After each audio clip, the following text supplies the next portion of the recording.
All right. Good afternoon, everyone. It's great to have you all here. We have fairly a lengthy agenda today, so we're going to go ahead and get started. Colleagues, I was entertaining the idea to start with closed session because I'm going to have to leave early. However, I'm unsure how long we will be in closed session. So I'm going to just rely on you all and I'll get an update. All right. Big questions. All right. Madam Clerk, can you please call the roll? Good afternoon, Mayor Williams. I'm here. Mayor Pro Tem Caballero. Here.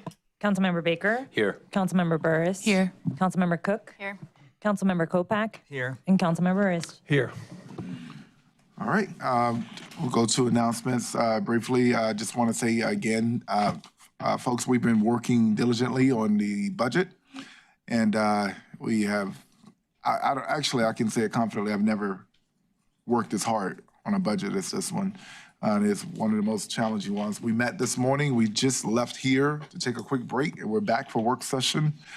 And we did have some technical issues to where we couldn't stream live this morning. So we did record it, and staff is working on uploading that to the YouTube page. So you'll see that soon. It was quite a rich discussion, but I feel good about where we landed. I don't feel good about where we landed, but we landed. That's what I feel good about. And of course, I'll be leaving early today for some mayoral duties, and we'll leave the meeting up to the Mayor Pro Tem once I depart. Any other announcements? Good afternoon. Just a short announcement. Yesterday I had the opportunity to volunteer at Forest View Elementary for Books on Break, a part of Book Harvest. And so super excited. It's a program where the youth are able to select up to 10 books with the promise of reading those books over break. And so I'm really a big fan of literacy. And I just want to thank them for an amazing time, but also seeing the excitement on little kids' face to get to pick out some new books. And it's something about a dog boy or something that's really popular. So yeah, I didn't know that. But yeah, so super excited I had a moment to do that yesterday. Forest View Elementary.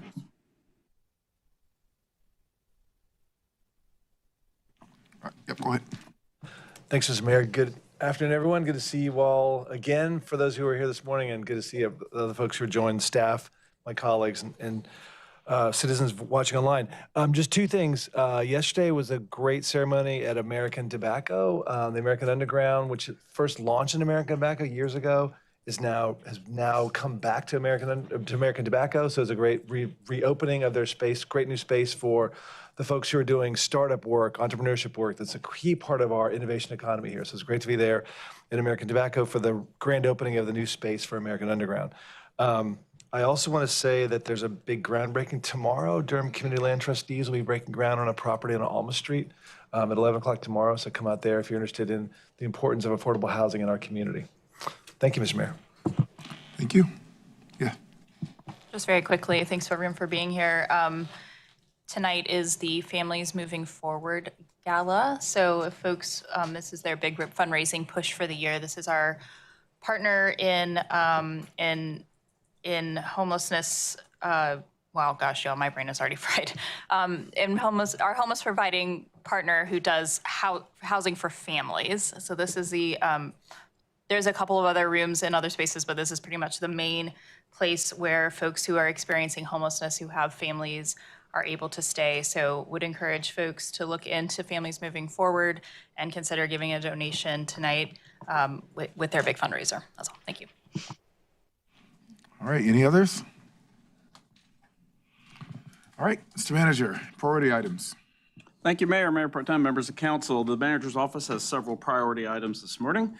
This afternoon. The first is for agenda item number 2. This was public comment period. Speaker Jay Lusk, he has requested to withdraw his request to speak, so that item will not move forward. For agenda item number 21, that's the letter of credit for Durham City Transit Company Insurance Program. We have a request to suspend the rules and vote on this matter during this work session due to an expiring letter of credit for the city, which must be replaced due to a change in banking providers by June 19th. For agenda item number 31, this is the approval of the First Amendment to the contract for administration of the eviction diversion program with Legal Aid of North Carolina. We made some revisions to the agenda memo, the background section, performance outcomes for Legal Aid of North Carolina, and an eviction diversion outcome chart were added. And in the issues and analysis section, a correction regarding Durham County rental assistance funds were made. For agenda item number 38, this item includes a presentation. For agenda item number 47, this is the contract with HR&A Advisors. A supplemental item was added.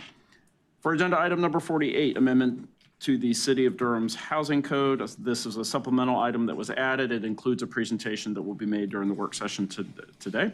And then finally, agenda item number 49 is a resolution governing the use of law enforcement technologies that staff drafted in response to Monday evening's council work session, or council session, and it has been added for your consideration today.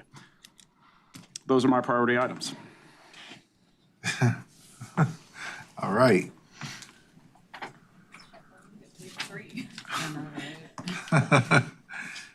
All right, Madam Attorney. Good afternoon, Mr. Mayor and Mayor Pro Tem and members of the City Council. The City Attorney's Office has 2 priority items today. First, the City Attorney requests that the City Council hold a closed session. I have the motion language if you'd like me to read that into the record. Yes. The motion is to hold a closed session pursuant to North Carolina General Statute 143-318.11A3 for attorney-client consultation regarding a threatened but not yet filed liability claim. I'll entertain a motion to proceed into closed session at the conclusion of the meeting. It's been moved and properly seconded. All in favor? Aye. Aye. All opposed? All right, second. All right. Second is a point of personal privilege. Before we wrap up council's work session, I would like the opportunity to introduce our 3 interns that are with us this summer, serving us. If they could stand. So we have Camilla. You might want to wave so they know which one. Okay. First, we have Camilla. She just completed her first year of law school at UNC School of Law, having earned her BA also from Carolina. She grew up in Greensboro. She has an established interest in local government, and in particular in land use and development. She comes to us with experience serving as a Policy and Strategic Initiatives Fellow for the Cleveland City Planning Commission 2 years ago. Next, I'd like to introduce Ramya Krishna. She just completed her first year of legal studies at Central. She is a double eagle, also having earned a Master's of Public Administration at NCCU. A Durham native, Ramya has a strong commitment to public service in the city. She has served on the Durham Racial Equity Commission and the Durham Juvenile Crime Prevention Council, and she has volunteered for Durham Teen Court and the Durham Board of Elections. Diana Acosta Mendez has just wrapped up her first year at Campbell University. She earned her BA from Carolina and grew up in the Fuquay-Varina area. Diana is very passionate about ways local government assists those most in need. She comes to us with experience with the Food Bank of Central and Eastern North Carolina, the Carolina Hunger Initiative, and the North Carolina Youth Violence Prevention Center. We are very excited to have them with us this summer and to introduce them to the practice of municipal law. Thank you so much. All right, Madam Clerk. Good afternoon, Mr. Mayor, Madam Mayor Pro Tem, and members of City Council. I am still working on the nominations. I am missing 1 vote. I only have 6 responses so far, I believe. Don't say it out loud. Don't say it out loud. But can you resend the email to all council members just in case? I don't know who has not submitted theirs yet.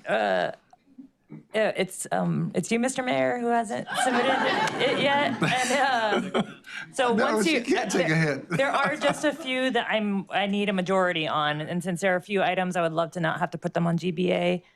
So I can announce it at the end of the session if you can work through the time to. I'm going to go ahead and, I don't know what mayor you're talking about, but I'm going to go ahead and submit another one just in case you didn't get my first one that I did not submit. That sounds good. I'll find it in the email. Just call me out. Like, don't say it.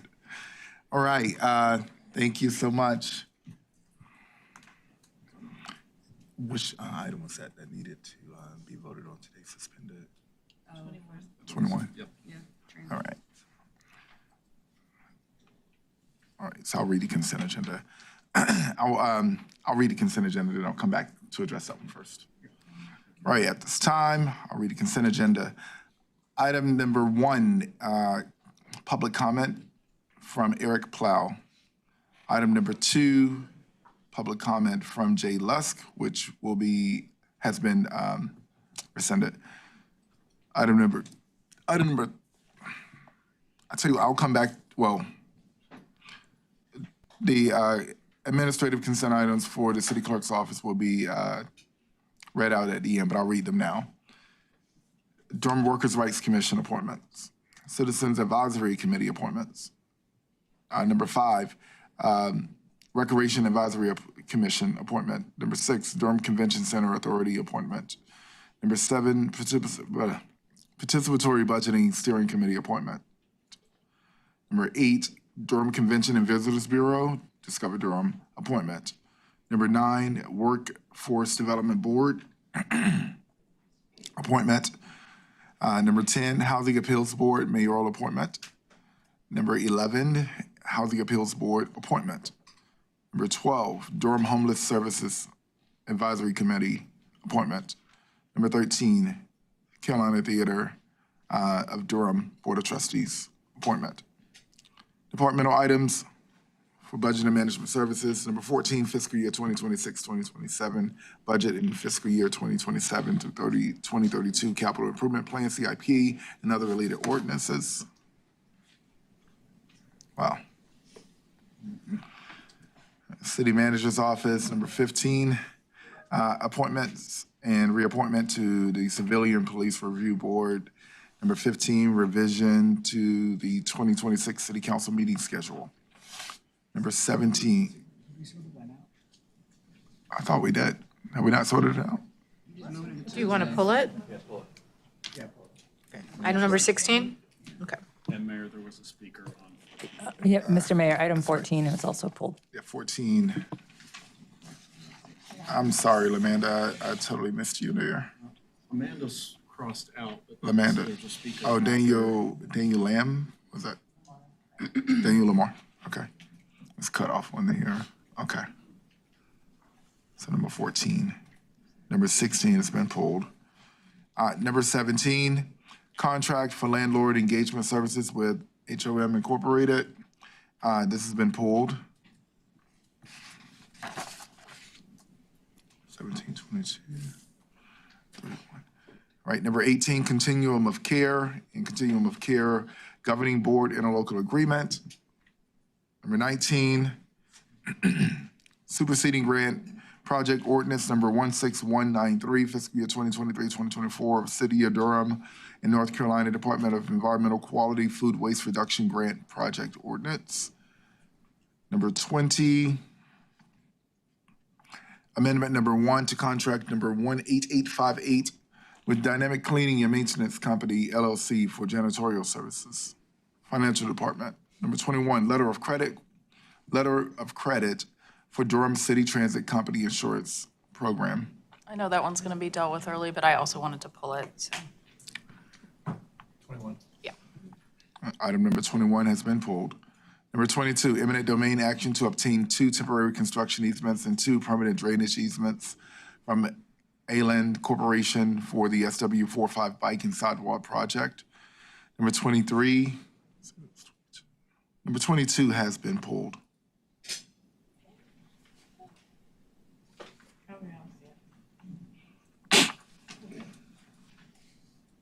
We pulled number 17 too, right? Mm-hmm. Okay. No, they're opponent.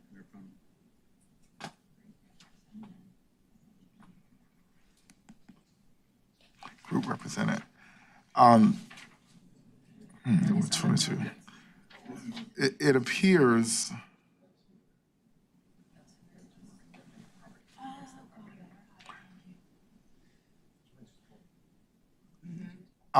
I'll come back, but it appears that Eminent Corporation is the contractor here, and the group represented in signing up Brian Lamb, Blue Knight.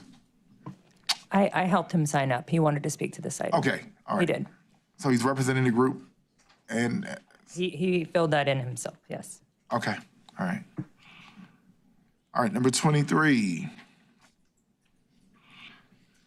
Acquisition of 2 temporary construction easements in 2 areas in fee simple at 311 South LaSalle Street for the SW52 sidewalk project.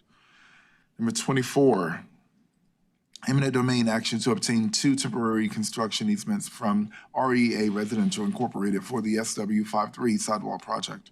Number 25, eminent domain action to obtain 1 greenway easement and 1 temporary construction easement at 1500 Avondale Drive for the Durham Rail Trail project.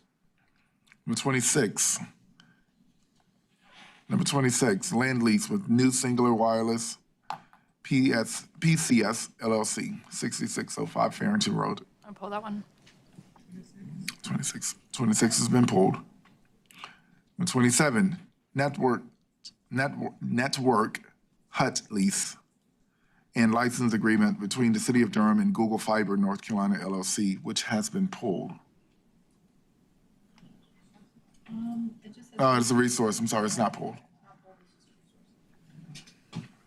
Number 28, resource. Number 28, proposed First Amendment to lease between Yarborough Warehousing and Storage LLC and City of Durham for the Durham Police Department.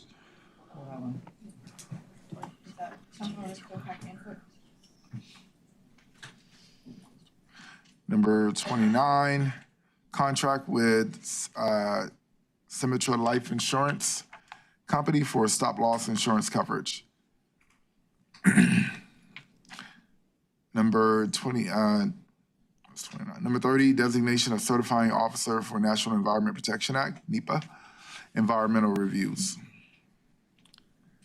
Number 31, approval of First Amendment to the contract for the administration of the eviction diversion program with Legal Aid of North Carolina. Pull that one. It's been pulled. Yep. Number 32, contract with Preserving Home Incorporated for neighborhood preservation home repair program. I'll pull that one. It's been pulled.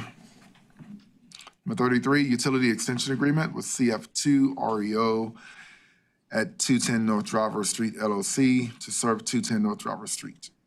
Number 34, utility extension agreement with Ordinances Incorporated to serve Chandler Road sewer extension. Number 35, utility extension agreement with Dove Creek Properties to serve 509 South Breaks Avenue, Dove Creek Warehouse. Number 36, utility extension agreement with Sunrock Industries LLC to serve Sunrock Camden plant. Number 37, utility extension agreement with GKI Building Solutions LLC to serve Truth Street lots. Number 38, the Police Department 2026 first quarter crime report. This will be a presentation. Water management, design build services contract with State Utility Contractors Incorporated for the PFAS.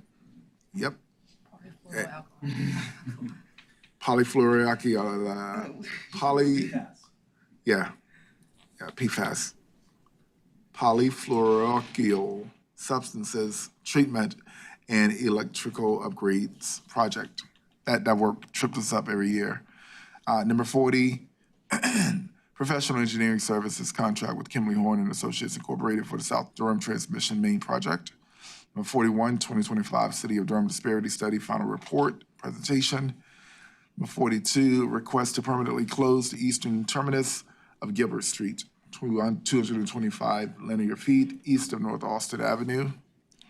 Number 43, consolidated zoning map change, Garland District. Number 44, TC 26-00002, development moratoria, Unified Development Ordinance, UDO text amendment. Number 45, modification of tier boundary, Palmer Edge Light Industrial Park. Number 46, zoning map change, Z2 6-00002, Palmer Edge 2. Supplemental items, number 47, contract with HRNA Advisors Incorporated to develop an affordable housing plan and investment strategy. Number 48, amendments to the Durham Minimum Housing Code. And number 49, resolution governing the use of law enforcement technologies. Pull that one. 49. All right. Well, took a while to read all of that. Colleagues, I will entertain a motion to, no, it's number 21, that was pulled, right? Entertain a motion to accept the consent agenda with the exception of items 2, 21, 31, 38, 47, 48, 49. Oh, sorry. With the exception of 14, 16, 17, 21, 22, 26, 28, 31, 32, 49. So moved. Well, I don't, you know what? Sorry. Wait, these are all the pool. So you guys let me go through that whole process as if it's a Monday night. All right. All right. Those are the pulled items. I'm going to start at number 21. And then I'll come back to that. And get that knocked out of the way. Good afternoon, All Heather right, Gagliotti, colleagues, Finance. one moment. I'll entertain a motion to suspend the rules. I pulled it. I pulled it. So we're going to suspend the rules to vote on it. So he's going to do it first, yeah. Hi. Hi, good afternoon, Heather Gagliotti, Finance. Thank you. I am just curious about the setup of this because we have insurance in a lot of different capacities across the city. Can you just speak a little bit to why this is done this way, why we're doing these claims, we're paying for these claims in this method? Sure. So the claims that were spoken to in the memo are historical claims from 22, 23 when DCTC was managing Go Durham. So at that time, the city backing DCTC decided to go to a high deductible policy for liability. And so that policy required us to have a letter of credit to fund any claims that fell under the deductible. Does that answer your question?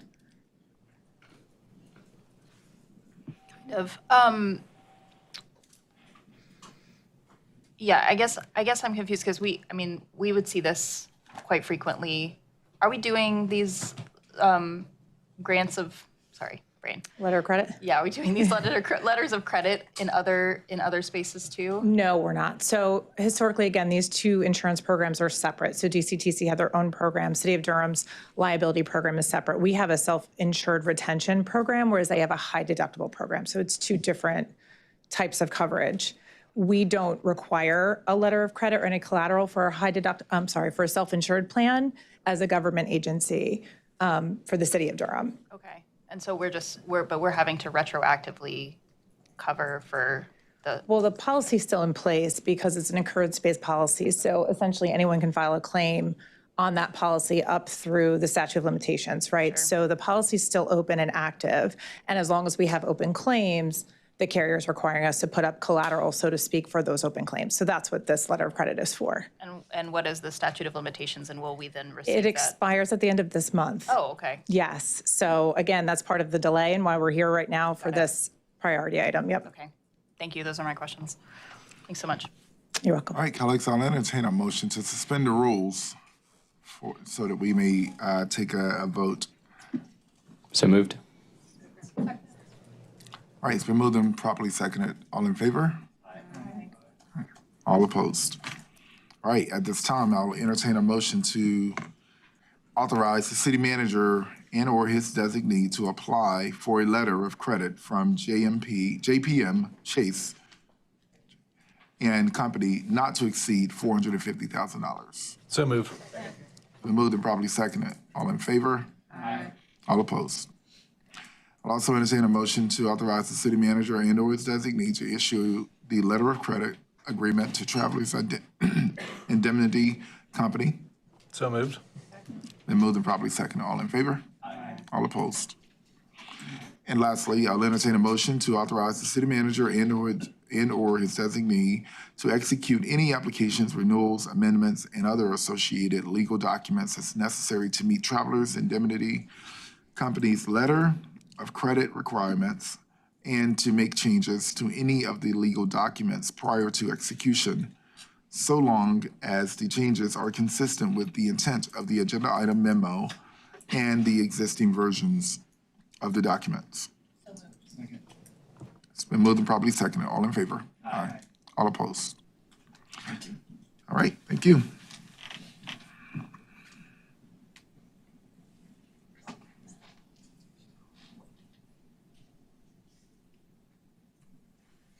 Okay.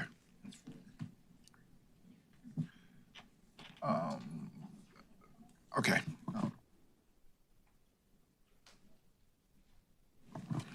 All right.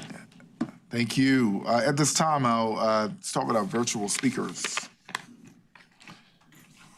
All right. Daniel, I only see LAM. Is it Lamont or He's for Lamar? an item, I think you're just on regular public comment. And Lamar's for item 14. So Eric Plow on your agenda signed up for. Okay. All right. Eric Plow.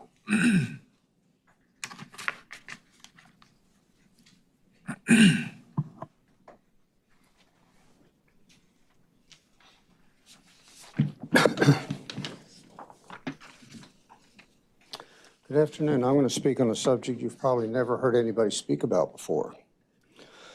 It doesn't matter if you live in a $100,000 log cabin or a $1 million home. If you pay property taxes, cities are supposed to provide equal services to everyone. Are you aware that this is currently not the case? If you call 911, do the police show up no matter where you live or the cost of your home?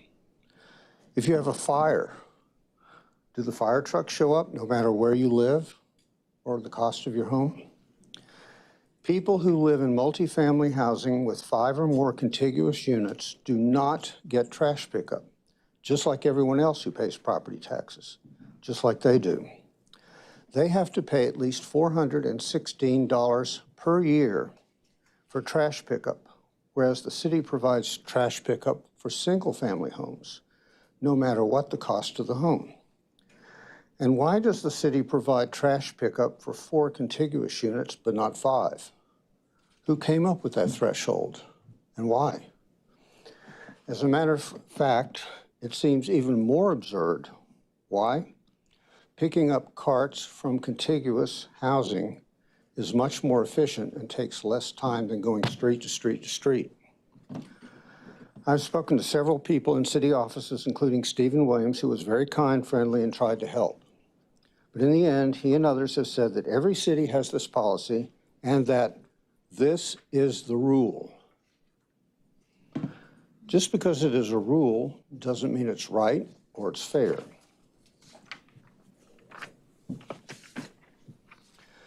I will spend the last 3 minutes of my presentation in silence to give you all time to think about whether or not you would feel it would be right if you had to pay $416 per year for trash pickup in addition to your property taxes, while your neighbors down the street get trash pickup from the city included in their property taxes. If you agree that this is not equitable and right, then please change this rule that your staff keeps referring to back up this policy. And I'm going to be silent for the rest of my talk to let you think about what I said. And tell me when my 3 minutes are up.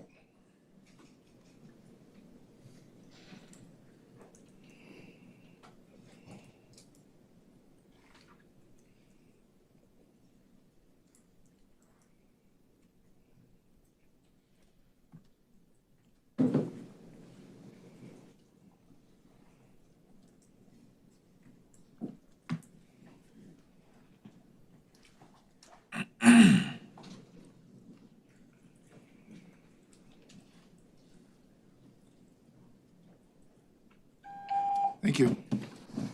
Next speaker is Ajax Woolley. Pardon? It's for an item. You have any other, I don't think you have any other. I'm sorry, one moment.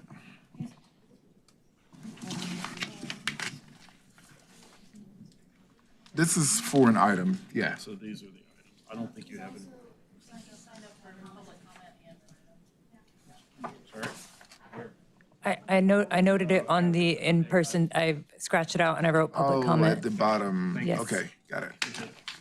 Ajax Woolley. Welcome, you have 3 minutes. If only you could get rid of me that easily. After Monday night, I felt moved to come and speak with y'all, not just on the items, but also in this open session, to offer some gratitude and admiration, actually. Maybe an unpopular opinion sometimes. I'm not sure about the manager. He seems like kind of a hard task driver. But he's growing on me. I wanted to share some particular admiration for the heavy lifting in holding the community memory that's being done by Councilmember Burris and Mayor Pro Tem Caballero. In Durham, the most accurate and the most complete database is the community's memory. The best and the most validated strategies and frameworks, survey summaries, property records, they're only partial markers of our stories and of fuller truths. And Councilmember Burris and I have some shared history and who taught us about that. We act on secondary data at our peril if we don't understand the intent behind its creation, which is service to the community. And you all are doing some of the hardest work I've seen council do in years.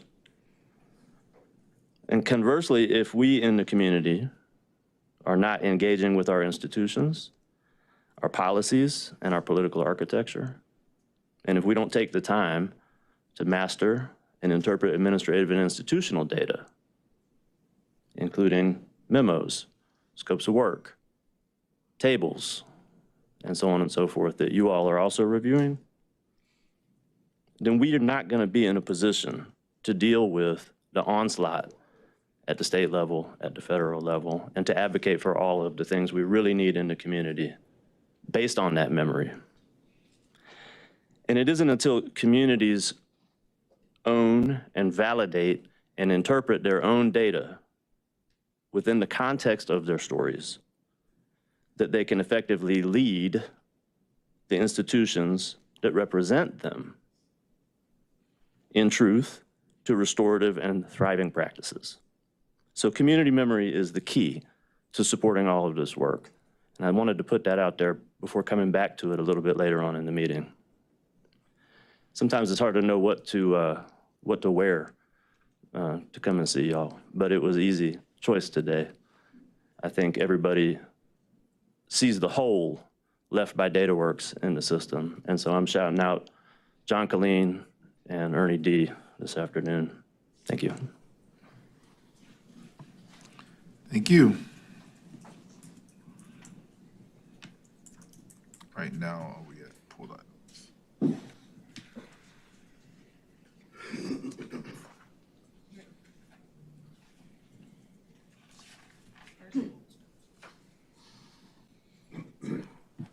Right, we'll now go to our pulled items.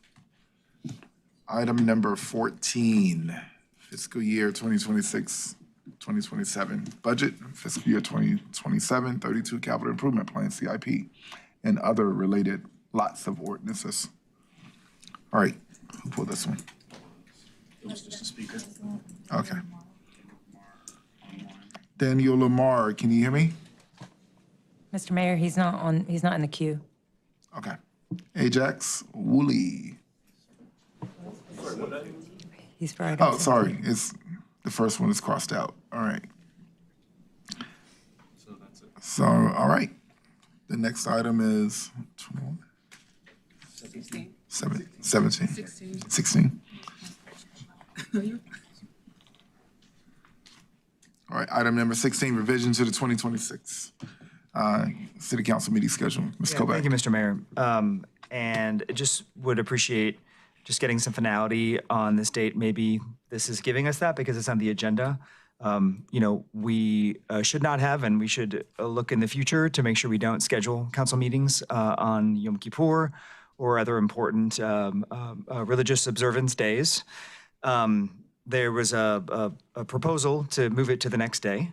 And I think Councilmember Cook and I had both sent messages just requesting if other dates had been considered, since I would not be available on the rescheduled day. And so just curious if other dates had been discussed and if council members would entertain alternative dates, because I would very much like to be present, but certainly understand if that is the will of the council to have it be on the 22nd as an alternate date.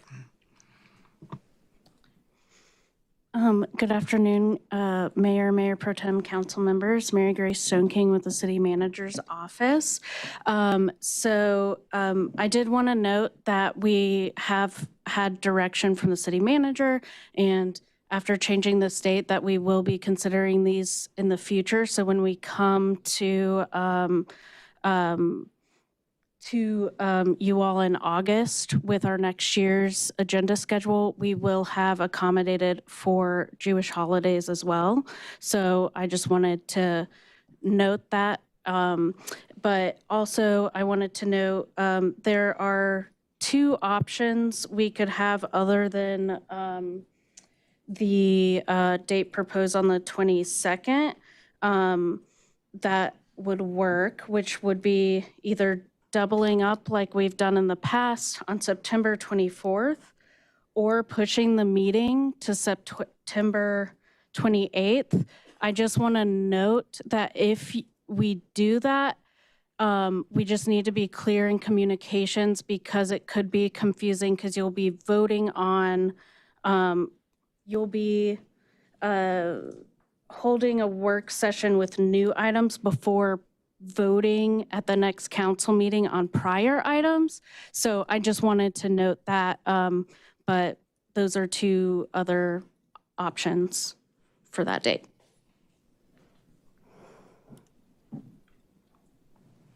Thank you, and I appreciate that. As Councilmember Kopak stated, I also didn't see if we were asked about alternative dates. I do want to appreciate, by the way, that this is complicated calendaring, and I would agree with my colleague that we shouldn't be here doing it. But I also, the reason that I noticed it is because I always look for this, because Jewish religious holidays are generally not on people's radars, and they do change every year. And if you are a Jew, you know that the Yom Kippur 2026 is like the most common Google thing that you do in all of the fall.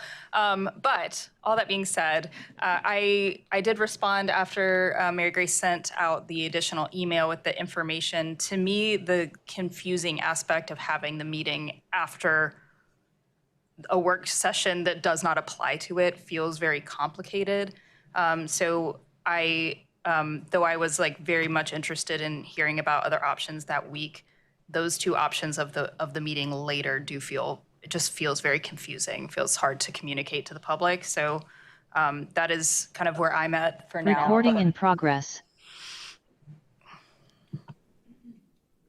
Is there, oh, that's loud. You are echoey. Testing. Is mine? Reverb.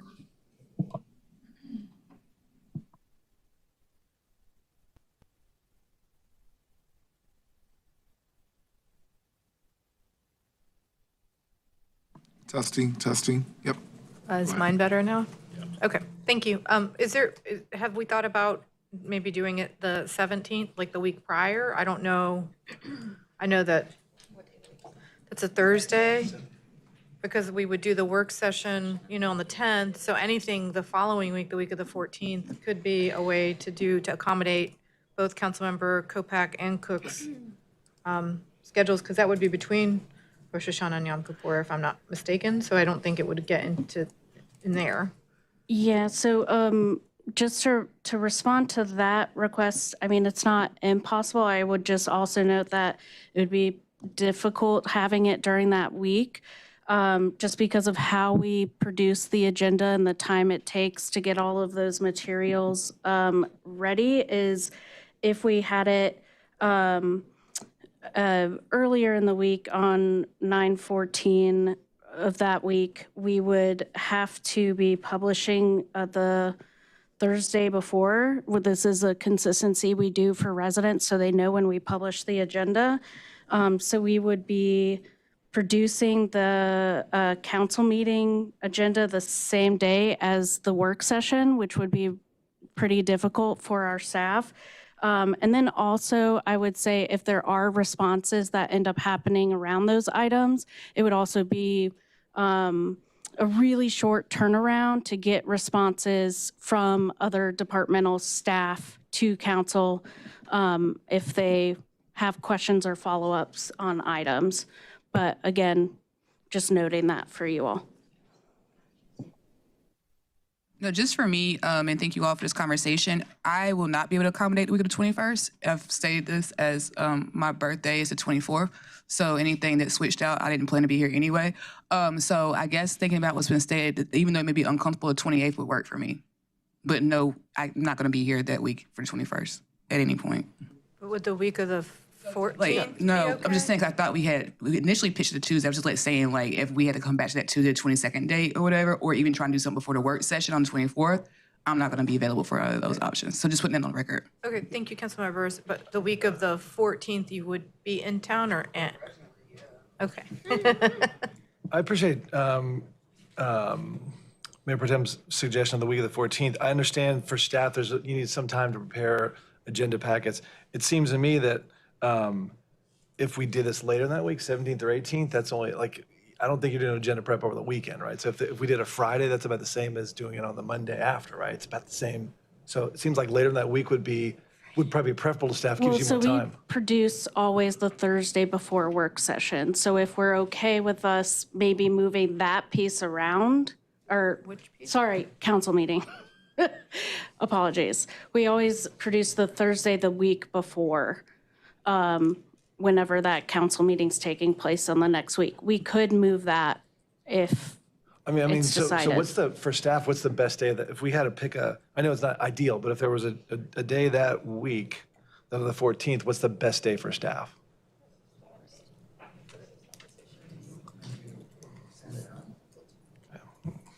It sounds like the question is whether we can amend the practice of when you release to the public, and if we can advance Yes. message that to expect it on Yes. 14th or 15th instead of the Thursday before. Correct, yeah. That would be helpful. As long as it's 48 hours. Yeah. And that would allow us then to meet on this, which then we would then meet on the 17th or 18th. 17th, I don't think anyone wants to be here on a Friday. So 7, yeah. So Go ahead, Councilman.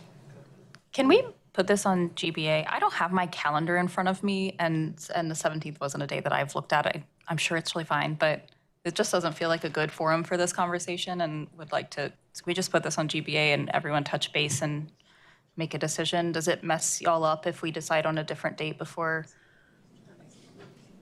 Okay. No, Is that we can okay put with it on everyone? GBA, and I'll also provide kind of how that schedule would look if we did that. Like when we would produce the Yes. agenda and Yeah, that would be all of that. helpful. Yeah, because at this point, the 22nd sounds like there's two council members who will not be here, but neither Councilmember Burrs or COPAC. So, I mean, we still have quorum, but we're trying to be accommodating of folks' schedules. And then, since we are talking about holidays moving forward, it would be helpful to know which holidays we're thinking about. And then if we're doing Jewish holidays, I would also lift up the two, Eid, I guess both Eids for Muslims. I would want to be consistent if we're going to do that. Thank you. Yeah, go ahead. So it sounds like we're looking at 9/17 or 9/28 would be the proposals. What's that? can't do the 28th either. So you can't do the 28th. So then the question is 17th. then the 17th or the 22nd, or without two council members. So, okay.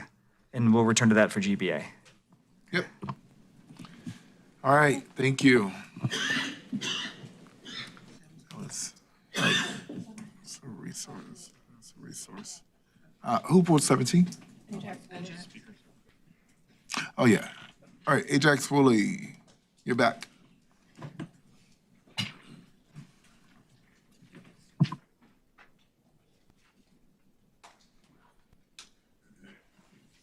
Sorry.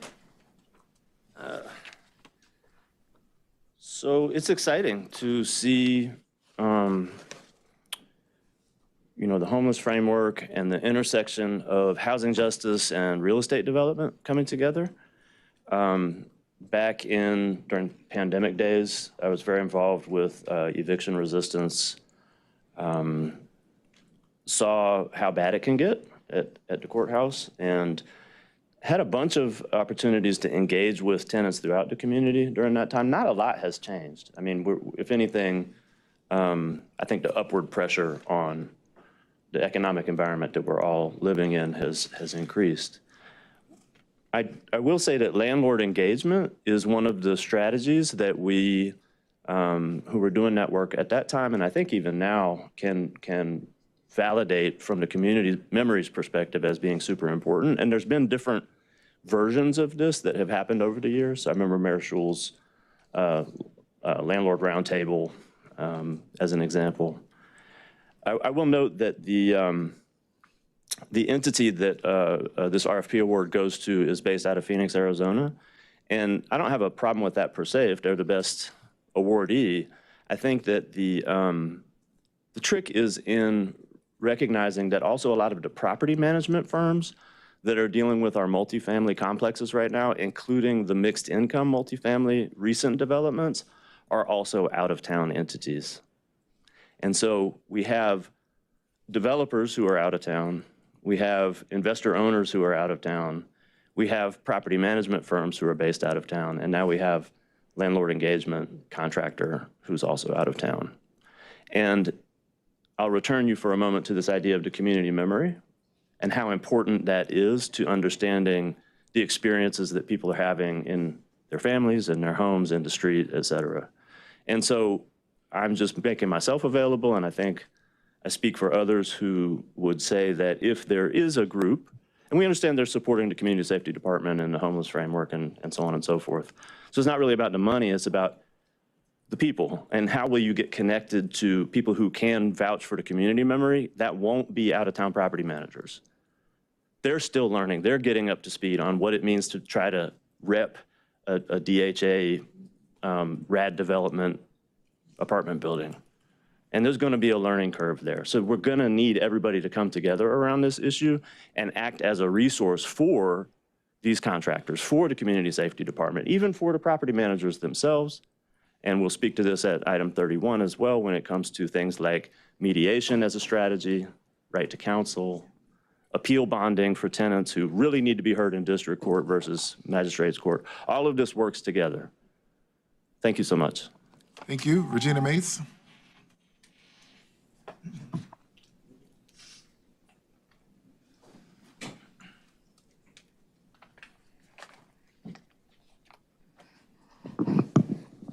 Good afternoon, representing members of the council. Regina Mays, speaking as a Durham resident today. So I looked at the scope of work, and then I would say that on paper, this is exactly what we've been asking for since I started community engagement in the housing sector, when it comes from everything to gun violence, to evictions, to domestic violence, to anything that you can name that residents face on a day-to-day basis. I do recognize also, as Ajax Woolley just stated, that this firm is out of Arizona. Most of their work, according to their site, is along the West Coast. And one thing that I found where organizations come in from out of town, they usually find this place that they get stuck in because they do not understand the Durham environment. It is usually not enough time given that it takes to really get to know the community and know who the community trusts to even do the work. You can have all these wonderful ideas and plans and strategies, but if you can't get the people to engage with you, it's not gonna work. And trust is a huge issue in Durham. When people say, we hosted this event, we planned this event, we put this money into this program, and they wonder why residents don't show up, first, they do not trust you because they do not know you. And if they think that the city of Durham is sending them as the messenger, that's also another red flag for some people. And so yes, my phone rings, Ms. Burr's phone rings, Mr. Chavis' phone ring, because we are the ones that community trusts, and they will say, can you validate, do you stand with this organization that's coming in? So my only ask, I love the plan, I love what it looks like on paper, is think about those things and learn from the past. I have brought many residents to this county, this council and the county commissioners with the issues that they live on day to day. and they are still fighting those same battles. I sat in Durham County Courthouse yesterday with residents from 9 a.m. to 4 p.m. on one case with out-of-town management. Think about that. Thank you. Thank you. All right, next item is, well, we addressed 21, but was it? Yeah, we did 21. Item number 22 is next. I do have a speaker. Bram Lucknight. Hello, how are you guys doing? Good to see you again. Nice to see you again. I guess the item here that we're talking about is the condemnation of a small portion of 2 lots that I own on the corner of Cornwallis and Stewart. Sure. I'm not opposed to selling this property to the city for the public good. I have had issues with the consultant that was hired by the city to try to acquire these easements in terms of not responding to me or getting the information that I need in order to be able to make an informed decision.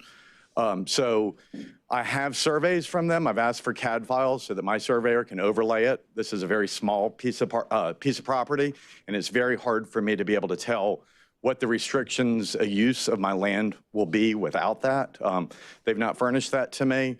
I also became aware today when this item came on the agenda that appraisals were conducted on the property.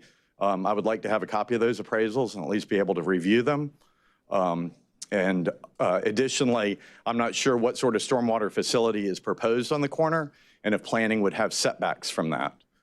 And I have not been able to get that information either. So I'm here just to ask the city manager or council to direct them to provide that information to me so that we can move forward. Happy to have staff. Yeah. All right, Comments are heard. thank you. Staff will be in touch with you. Thank you. Thank you. All right, next item is item number 26, pulled by Councilmember Cook.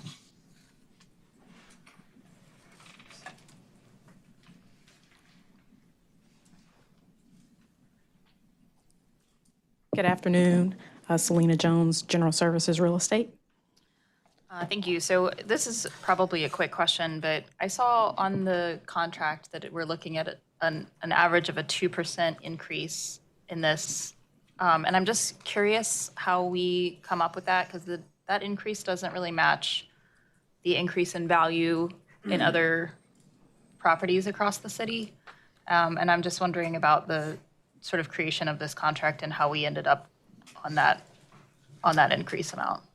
The increase is, it's actually 3% is the escalator for the rental rate. Okay. And that's been the standard 3% that's been applied to leases and research in other municipalities. That's consistent with what's being charged as an escalator for cell tower leases. Okay, so this is like a standard for this particular type of lease as opposed to just land value in general? Correct. Okay, that was my question. Thank you. Thank you so much. Next item is 28. It's me again, Selena Jones, Real Estate, General Services. Right. Which one of you want to go first? I can start. Hi, again. Hi. Okay, so this one is also sort of a question in valuation. So we knew the purpose of this building when we rented it at the onset of this lease. And now it seems like there's a state crime laboratory standard that we have to meet. So I'm wondering, first of all, if that's a new standard to require air conditioning, and then also whether this is now the best space for that, because the air conditioning is required. And I've been in it and I know that it's a massive space. And the cost to do the HVAC in this space is pretty high. And I would imagine it's because it's going to be difficult to cool. It's a really, really large building. It's meant to be a warehouse. So I'm just wondering what the calculations are there and whether this space is still ideal given that major expenditure that we'll have to do in order to meet these standards. I'll answer initially, and then I may defer to police staff. But from what we've gathered from the client department, the police department, the space is still conducive to their operations for property and evidence. It does allow, in 2020, we added additional space, about 20,000 square feet additional to what we were leasing. So it does give them an opportunity to continue to expand. The location is ideal from a security standpoint. Its proximity to District 2 as well as downtown. So physically speaking, which is a challenge with real estate, it does check the boxes for a physical location. As far as the dynamics of the space, yes, it is a complicated space. It's a warehouse, and so now we're trying to turn it into conditioned space. But we feel that this is our best decision when you're taking into consideration if we went out to lease other space, the cost that would be associated with that would be significantly higher. Okay, yeah, that was kind of my question. So is this standard a new standard? The effective date of the standard was August 2020. And we've been in the space like well before that. I may defer to Charles Soule to give some details on the standards. Okay.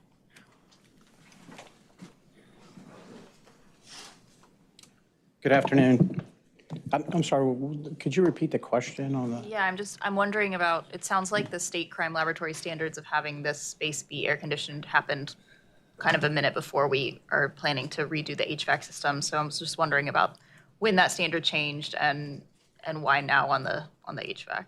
So the standard is it's reflected was in 2020. There's also the National Institute of Justice standard as well, and it addresses the conditioning of the space as far as the temperature, but also the humidity is the big thing that we want to keep in control as well. And so is there a reason that we waited the 6 years to move forward on that, or? I wouldn't be able to answer that. Okay. I came to the unit in 23. Okay. Well, thank you. If we don't have anyone in the room who can provide some history on that, I'd be happy to provide that as supplemental information before the council meeting. What the history of the standard and our progress towards getting up to speed. Thank you. Thank you. Thank you, Mayor Pro Tem. Yes, it's a somewhat related question to Councilmember Cook, but probably for Ms. Jones again. Okay. About the facility itself. Just wondering what else we have sort of assessed and are planning to do around energy efficiency, both the HVAC system and the building itself. Are we evaluating what other steps can be taken to upfit the building for use with conditioning? We modeled what the energy costs might be that we'll be taking on. Otherwise, I'm concerned that if we're not taking those steps that, we're going to be, pumping a lot of conditioned air into inefficient building and therefore pumping a lot of dollars out into the atmosphere. So what other steps have we taken to kind of think about this piece of it? We have in our bidding process or evaluating adding HVAC to those spaces, we did include a member of our sustainability team in all of our meetings, kind of assessing the space. As far as what those costs are going to look like, we're well aware, and that's been included in the item, that we won't really have a sense of what those costs are going to truly look like until the space is fully conditioned. But we did have an active role played by our sustainability department in evaluating that. Thank you. Would that be perhaps then a follow-up question for DCM Probst, or, okay. Well, if you know anything now, or otherwise as a follow-up, if that's what you're head nodding at, I'm fine with the follow-up on it. So, okay, thanks. Okay.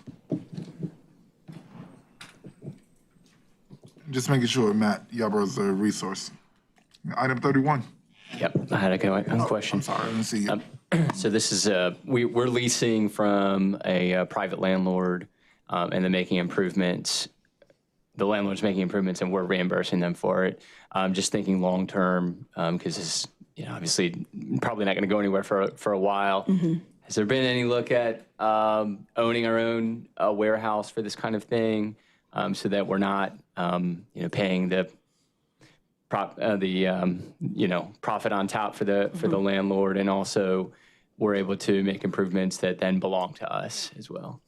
Yes, we're actively having discussions with the landlord about two things. One being extending the term of the lease, but also concurrently, we're working out the final details of a right of first refusal for this property. And then also taking a look at what is out in the market as well. But to your point, we have significantly improved, and we're looking to do another improvement on this property. So yes, that we're evaluating that. Okay. All right, thank you. Item 31.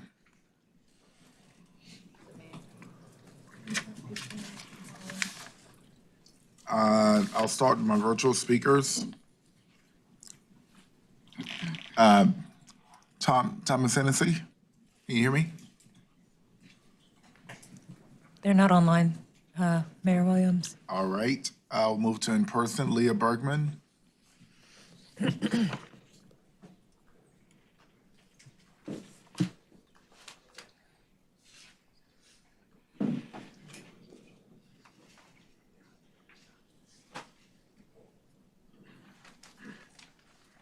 Good afternoon. My name is Leah Bergman. Oh, do you want to start the clock? Oh, you don't have to start it. I'd love 5 minutes.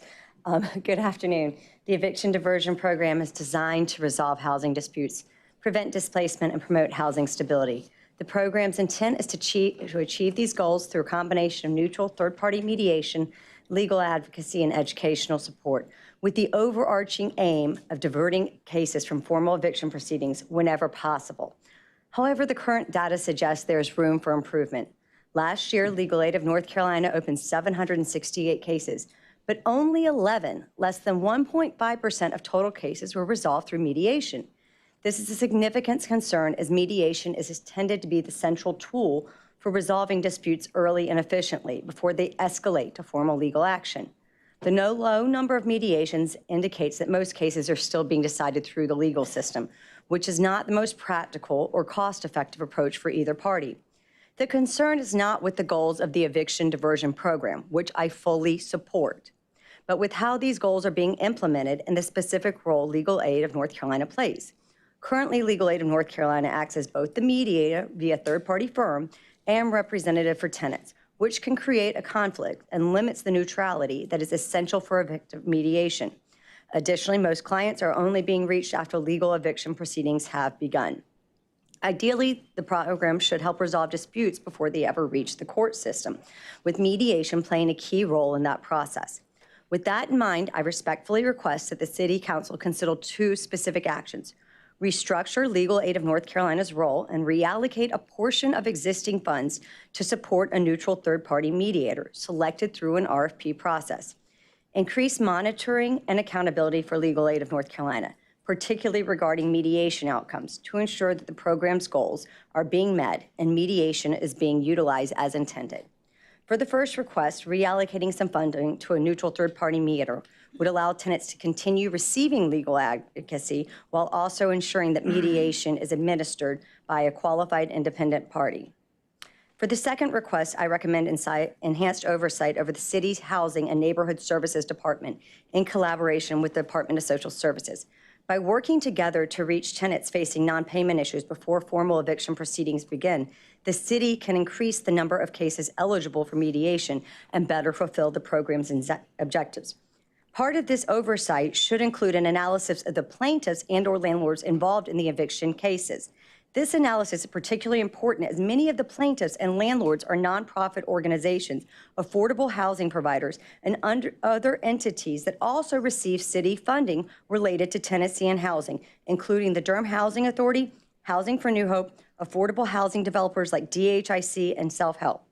Understanding, thank you. I'll email the remainder of my comments. Thank you. Ajax Woolley.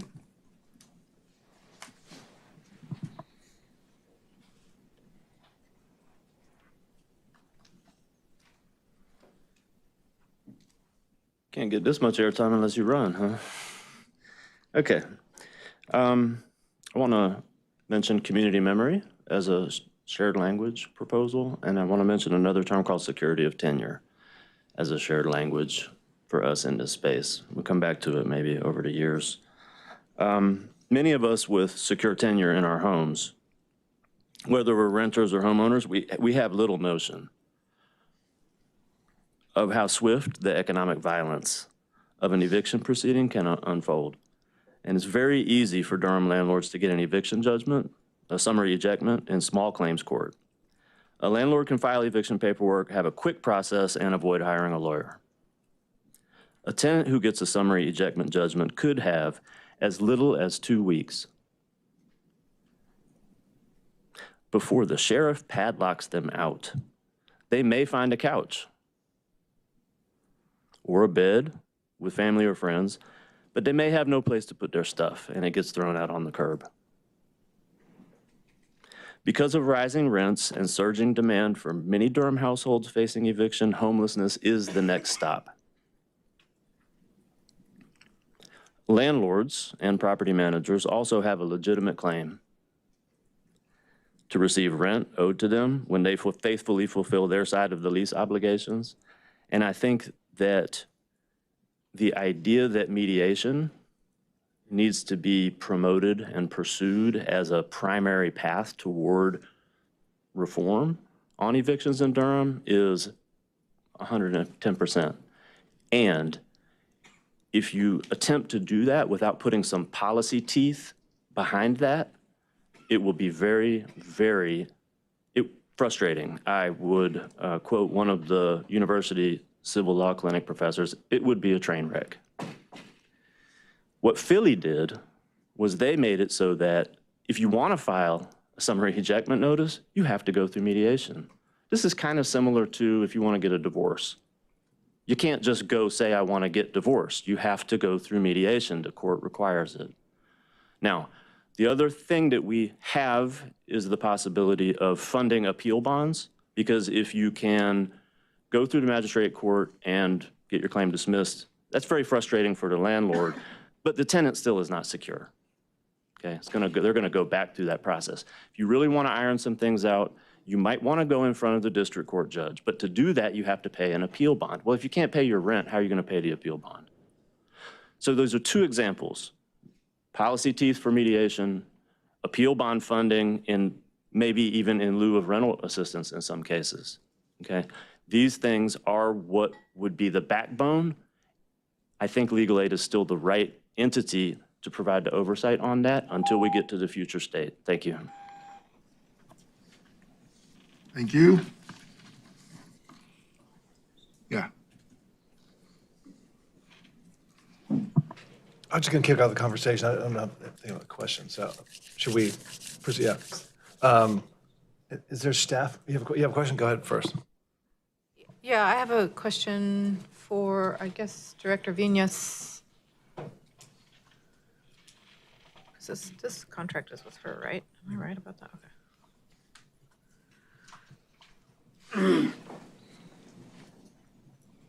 Good to see you again. I have a couple of questions. First, I know that it's on our agenda, contract with HRNA about a housing plan, so I know you're in the middle of doing that. And is this work around eviction diversion part of that plan for your department? Yes, good afternoon. Sarah Vinas, Director of Housing and Neighborhood Services. So our comprehensive affordable housing plan will look at all strategies, including stabilization strategies. The idea here is to have continuity of this eviction diversion services until we have our new plan in place. Thank you. And then I know this morning, and it's in the memo, and I knew this information already, but the whole piece around the requirements for rent assistance from the county and how it does drive folks to have, they have to have that formal eviction already happening versus showing up, I'm already late on my rent, I need my rent now. And so you'd said this morning when you thought maybe those kinds of conversations were going to happen, but I don't remember what you said. We will be having those conversations as soon as we can get them scheduled this summer, so that if council were to choose to proceed with the contract extension, we could have our new system in place as soon as possible. Thank you. And then is eviction diversion on our JCC agenda? Okay, so we all also have an opportunity on Tuesday of next week at joint city-county as an agenda item. So I do plan on bringing it up there to go ahead and have those, because ultimately it's going to come down to electeds making decisions. And so we can kickstart that conversation on Tuesday. Those are all my questions for now. Thank you. Thank you, Mr. Mayor. Yeah, this seems like one of these topics that there's, well, maybe the first thing to say is, like, I appreciate your comments. Like, obviously, stabilization, tenant protection is one of the key pillars of our housing strategy in Durham. It's a key piece there we got to provide for renters. Having said that, there's so much going on with not just the JCC conversation, the Joint City County Committee, but also your strategic plan on housing. There's also the homeless framework. There's a lot going on. We've heard this has been a topic of a lot of conversation. We talked about this morning, actually, in our conversation about the budget for next year. It seems like there's maybe the need to sort of pull this back to staff and just have a larger conversation about how eviction diversion, how it's practiced, and how it fits in with our these different frameworks. There was some of the comments this morning were about some of the policy changes we need to allow mediation to work better. And so so with all these things moving around, it just seems like, rather than sort of extending the contract now for legal aid for another 12 months, then maybe we pull this back and think about how does this contract fit within these larger frameworks and systems and plans we're developing around a whole set of housing things. So that's my, want to throw that out to the council for consideration. So I think I've been pretty clear about it. We need all of these services because just structurally in North Carolina, if you are a landlord, you do have more protections than a tenant, which is why we've made some of the rules, some of the policy changes we've made here locally. Where I sit a little uncomfortable is we are doing so much in so many different spaces that I feel like we are not making, I'm not going to say we're not making the best investment. I don't know how efficient our investment is. Are we throwing funding behind the idea of something, or are we being very targeted, very targeted in actually creating impact? That is what I struggle with. For example, people, we all say, we have a homeless problem, but no one can answer why people are becoming homeless. Or, we need to make sure that, people who are living somewhere that's not, if you can't pay, all right, people can't pay their rent, so we need to make sure we help them with eviction diversion. So why can't they pay their rent? And maybe target that more. And sometimes saying that very simple but very logical observation is like saying a curse word in church. So I'm going to support all of this, but I just want to make sure that we are streamlining. I keep saying that. And right now, we have what we hear, and then you have what we're actually doing. What we hear is from landlords, like, wait a minute, legal aid is just continuing this, continuing that, or we keep seeing this battle between DHA and legal aid, and then we have mediation services offered by the same folks that are actually doing the legal assistance. Then we have the homeless framework that's going to do case management and other areas of support. And then we pack up and we travel down the road to a different department. And that department is doing homelessness services and housing services. And it is a lot, and it is a very tight time. And I do want to dig into it more. And I think digging into it to make sure that we are providing the best options and resources for everyone is not saying we don't want to do this. But I do think that sometimes government can get really bloated and just start just doing things and say we're doing it rather than actually creating impact. And that's been my biggest concern on this. You will not find me not supporting eviction diversion. That is definitely going to happen. I just want to make sure that one, we're not duplicating services. I think we talked about that earlier.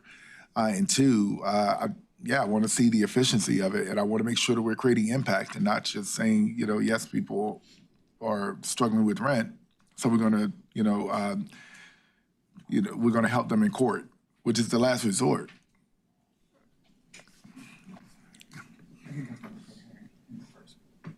All I didn't see it. Did you have your hand up? Oh, I'm sorry. Go ahead. I just had a couple questions, and I don't know if you're the right person or if there's someone here from that could speak to the data, but could we go back to the number of closed cases, open and closed cases, and can you speak to, this might be a better question for legal aid, actually. Sarah D'Amato from Legal Aid is here. Okay.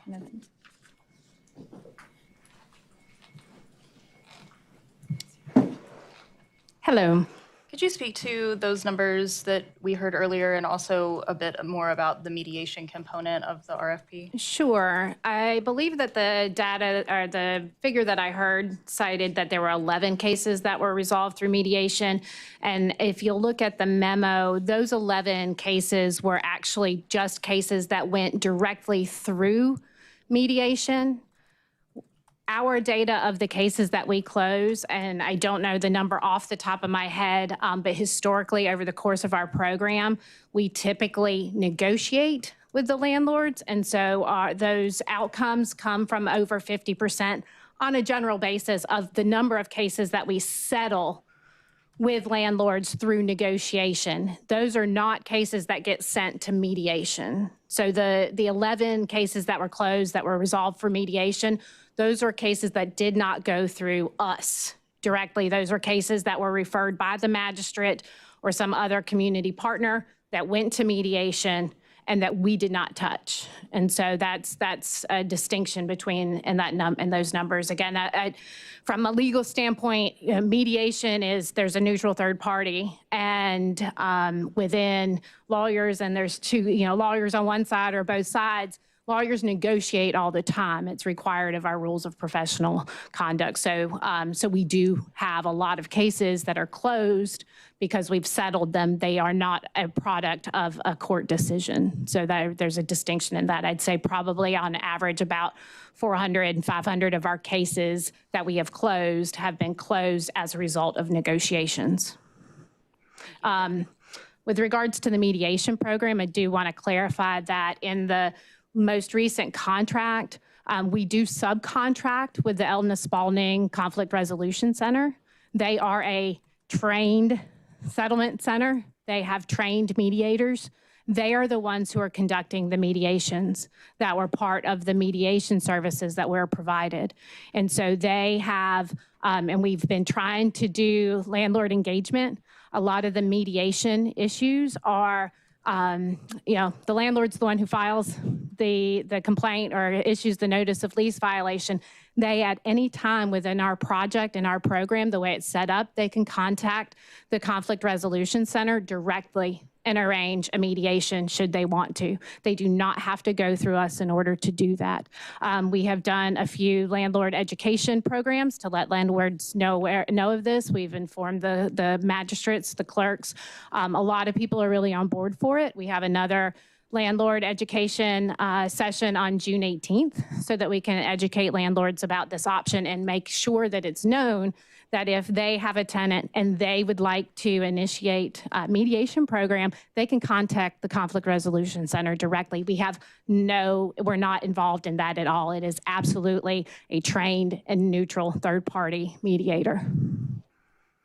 And just for the record, you can't require these parties to go to mediation. That's correct. There's no requirement at this point under our laws. And then again, I think one other thing is, again, to be clear, is that DSS, which is our primary source of funding at this point, in order for tenants to get the max amount, which is $2,000, they require a court filing. So there's not really an opportunity for them to access those funds until they have a court filing. And so then when somebody comes to us and they want our representation, then we have that communication with DSS. And then a lot of times we are able to, it's not uncommon. We had a few cases dismissed this week. We had one last week where, the landlord was really, really patient with DSS and getting those funds. They understand that there's some problems with that. So there's a lot that's also dependent on the landlord being open to accepting those funds and being patient with the process, because it's not just us. Thank you. Yeah, I want to make a couple comments, and I think that is a good segue. These issues with the funding, they're not new ones, unfortunately, and a lot of advocates in this space have been raising them we've been raising them for years. I want to be really frank about that. The maximum amount of $2,000 also hasn't increased in a long time, and $2,000 when average rents are about $1,400 does not really give you any wiggle room. Because if you think about the fact that a lot of leases in North Carolina don't require a significant period of notice, but they might require, they certainly you're not late until after the 5th day of the month. And then they do require some demand. And so you're looking at a filing at its most efficient by mid-month, and then you go to court, and if you get one singular continuance, you're now 2 months behind, right? It's pretty immediate how quickly this happens. And so the amount is not enough, and then also the parameters around that money are just not really serving. They're not functional in the real world.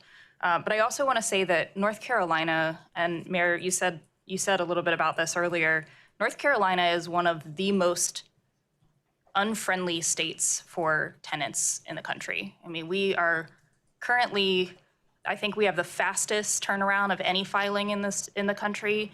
2 days notice is all that's required in North Carolina. And so if you are a tenant and you can't get childcare or miss your notice or whatever it is, you don't go to court. And then we also have this nice thing in our law that allows for folks who are behind on rent to get a default judgment if the tenant doesn't show up. So if you miss your court date, you're getting a judgment entered against you if you're not there.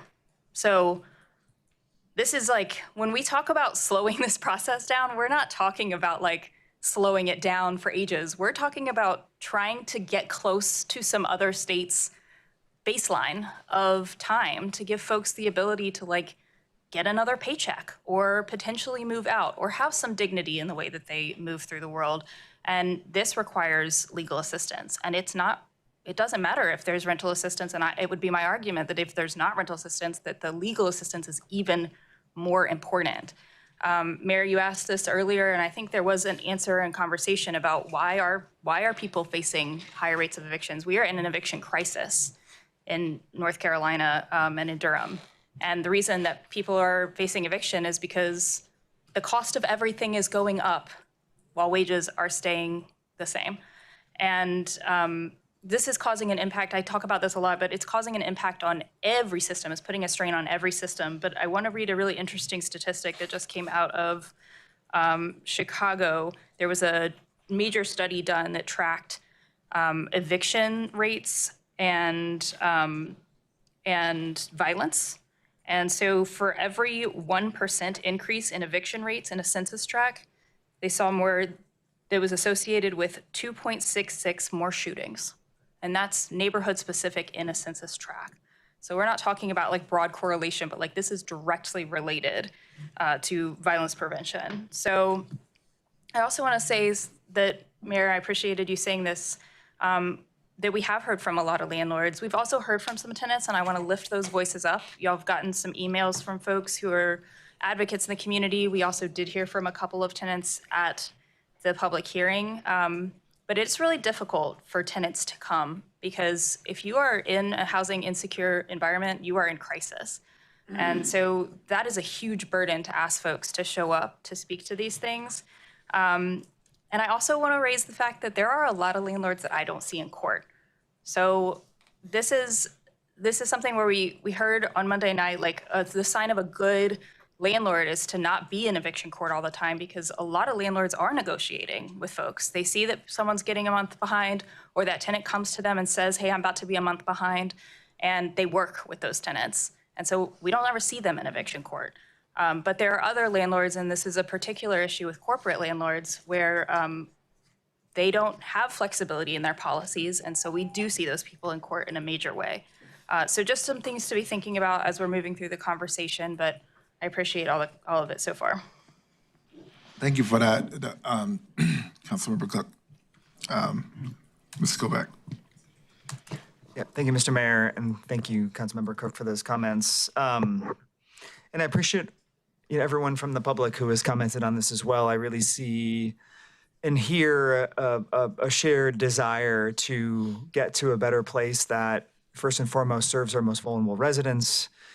And I think in order to do that, I mean, we need all of the pieces of the puzzle here. I mean, we desperately need legal aid to provide legal services. We need that independent mediation. We need mission-aligned property owners who are going to participate in this program and providing housing, including our nonprofit partners. And we need rental support, which I think we heard earlier today has not been sufficient in its own right.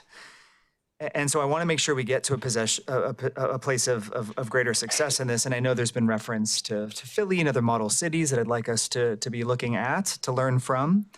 And I also believe that Durham used to be in a better place when some of this work was initially developed under Mayor Schul with the work of a lot of community partners that kind of had these three legs of the stool of legal services, mediation, rental support, and having those working all well together. And so I'm not quite sure where we are in the question of kind of, moving this forward as is, or taking time to evaluate what would that mean, or do we move it forward and then we think ahead for next year? I'm not quite sure where we are on that as a council, and I'd be interested to hear from staff, like what would be helpful for staff. But I'm concerned that we're also not setting up legal aid for success, which is the agreement we're talking about today, which, in that agreement says over a 2-year period, there will be at least 100 independent mediations that take place, which would mean in the second year of the contract, 90 additional mediations. But it sounds like there are barriers that are in place, and I'd love if legal aid would like to speak to this again, that are not setting you up for success to be able to facilitate that. And whether that is the restrictions through DSS on use of rental support, before eviction proceedings are started. You mentioned having landlords reach out directly to the mediating organization, but the way our agreement's written is that legal aid will ensure that at least 100 mediations take place over the 2-year period. So I'd just be curious from legal aid perspective, like, what do you need from us to help you be successful in order for this, this other leg of the stool is present along with the other really essential pieces? Sure. I think one thing that's really important to keep in mind is that this year was the first year we've done this. And so it requires a lot of getting everybody on board. And so that's been what Raquel Dominguez, she is the executive director of the Conflict Resolution Center. She's brought on an additional staff member to help directly with this landlord engagement mediation outreach efforts. And so more landlords are becoming aware of it. I think that in the next few months, we will start to see more of an uptick in the number of mediations that are initiated by landlords. I think the other thing is that while rental assistance is really helpful, a lot of the mediations that are getting referred to the mediation center, it might be the tenant who goes to the mediation center in order to engage in that, but then they don't hear back from the landlord. The landlord does not want to show up, and that's okay. And there's nothing we can do about that given our current structure in the courthouse, because a lot of landlords don't want to negotiate and mediate if they can go into court in a week and get their property back. So that's one thing, and that's where the Conflict Resolution Center, with their experience and their training, they are trying to make sure that landlords understand the other benefits of mediation. But the one thing that is also not we don't see in the data is it's hard to know how many evictions are prevented from mediation or from our services when they're not in court. So sometimes a lot of that education results in landlords and tenants maybe talking things out a lot more. And so we don't see a filing, we don't see them coming to our clinic. So there is some, especially because of our constant presence at the courthouse, we are referring a lot of people to community resources that already exist. And so, we're able to do that because we have such a constant presence. And so maintaining that presence is really important, because in addition to sending folks to mediation, sometimes we're sending them directly to DSS. And then at that point, they are able to communicate with their landlord, and maybe the landlord accepts the money and they don't participate in mediation, but they are avoiding eviction in part because they came to us first and we gave them that education. The one other thing too is what we're seeing the mediations right now, the most common type of mediation is not a non-payment case. There are a good number of cases where we have somebody who's lived in a house for 15 years and that house gets bought and the new owner does not want to maintain that tenancy. And so money isn't really going to help that problem. Rental assistance isn't going to necessarily slow that. And so where the mediator often in those cases negotiates that is to give the tenant some extra time to move out. And when that tenant has the opportunity to have extra time to move out, because in North Carolina, they might only have 7 days notice. And so if you've lived somewhere for 15 years and you get 7 days notice that you need to move, then having that ability to talk through that is really important. It reduces the strain on so many other systems. So mediation, we're seeing right now that that's being utilized and referred to, like the magistrates. We see, siblings or parents trying to evict a child, and that's not the appropriate legal mechanism. And so a lot of times the magistrate will refer that case to mediation, and that becomes more of a good forum for that discussion, and they're able to work things out. So there are a good number of landlord-tenant or eviction cases that actually aren't solved by rental assistance. And so that's the other reason why having that service available is good. And it's also, again, just to reiterate, once they are with CRC, we have no involvement in that. So those 11 cases that were mediation, I don't know anything about them. Okay. That's all very helpful. And so first of all, with you up here, I just want to thank you for the work that you and Legal Aid are doing. So it sounds like we're asking you to deliver on work that you lack visibility into and often control over to get parties to participate in. That under our current system, there are a lot of different barriers that have made this first year challenging. I do think that we are making inroads. There was reference to DHA. DHA, as we know, they're ramping up a lot of their enforcement at this point. They do have new in-house counsel at this point, and we've been in a lot of discussions in terms of how we can improve that relationship. So those cases are often cases that you're not going to see the data as to the evictions that don't happen because we're involved with those. And so I think, again, our continued presence, we've been there at the courthouse now for 4 years, I believe.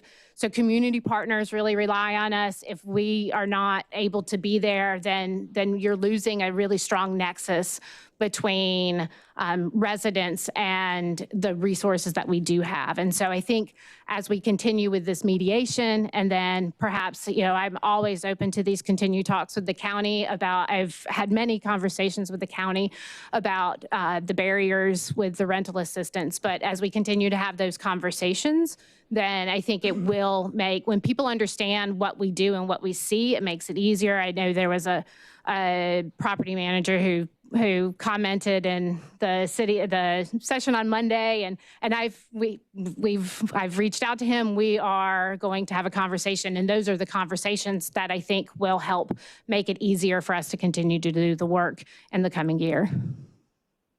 Yeah, thank you so much. And I think, as much of that communication as possible seems really valuable. Thank you for your answers to your questions. I know that Mayor Pro Tem has already mentioned that this DSS question, which is not a new one, right, about use of funds, is one that you're discussing around Joint City-County Committee. It's something that I think we should have in mind in those conversations with county too about the level of support for rental assistance. And also I just would look for staff guidance and also your input and input from property owners and others about how do we evolve this question of mediation to do it as effectively as possible. whether, within the constraints of this agreement or something else and what that looks like. I'd love to explore that further, dig into that to help support all of our partners who are working really hard in helping to address and reduce the amount of evictions. So I don't quite know what the next step is on that, but I would love us to explore that. Thank you. Thank you. What other cities in North Carolina are you all doing this type of service with? Within legal aid, there is a program in Mecklenburg County. The Charlotte program is similar to ours in size and scope. The city of Greensboro recently, it's been about 2 years ago, they have a program. Their program, though, is different than ours in the sense that what they do, they have a really robust collaboration with their Department of Social Services, and such that they have, when they have their clinic, there is a person from DSS who is there, who is able to access connect the tenant to rental assistance. So that is a model that I have proposed. I think it would be a good idea. There was, I don't remember what I think it was at the time when the city administered the first round of ERAP funds, and those were administered through the city. There was, at that time, DSS was, or no, that was the part that was through the county, and the county then had somebody at the courthouse who was able to process those applications. And when we helped administer the ERAP funds, we also had somebody there, and it makes it so much easier because then you could pull people right from the courtroom. The landlord and the tenant can go right there and talk with the agent to figure out like what documents do we still need. So Greensboro does that. Those are the three main cities at this point. Okay, and there are some other comments. I want to continue to just sort of restate one, my support for all of this, but two, my not reluctance to support it, but just my focus on having a better understanding. The more I listen to you, the more I'm wondering, so what are we doing with the community safety department? We're setting up everything you just said you all are doing. It sounds like we're trying to set up in this plan as well. And you're working with Director Vigna's department, and we're putting millions behind a new strategy in a very tough year. And also, and I appreciate your remarks as well as Councilmember Cook's, but I don't want to pretend that everything is pie in the sky. I don't want to pretend that every situation is, someone is just, this and that. They just couldn't make ends meet. When I've personally seen where there have been, some just neglect on both sides, basically. And I don't like governing in assumptions, and I don't want to pretend that we're here because there's one side doing something wrong to the other all the time. I want to be very clear in how we can get to the root of the problem and not just throwing funds at something because we've identified it. I want to be able to get to the root of the problem so that we can stop it. And so I appreciate the work that you all are doing. I still want to see better streamline between Director Vigna's, your department, Director Smith with community safety, and how legally you guys are going to play a role in that, and how landlords are going to play a role in it.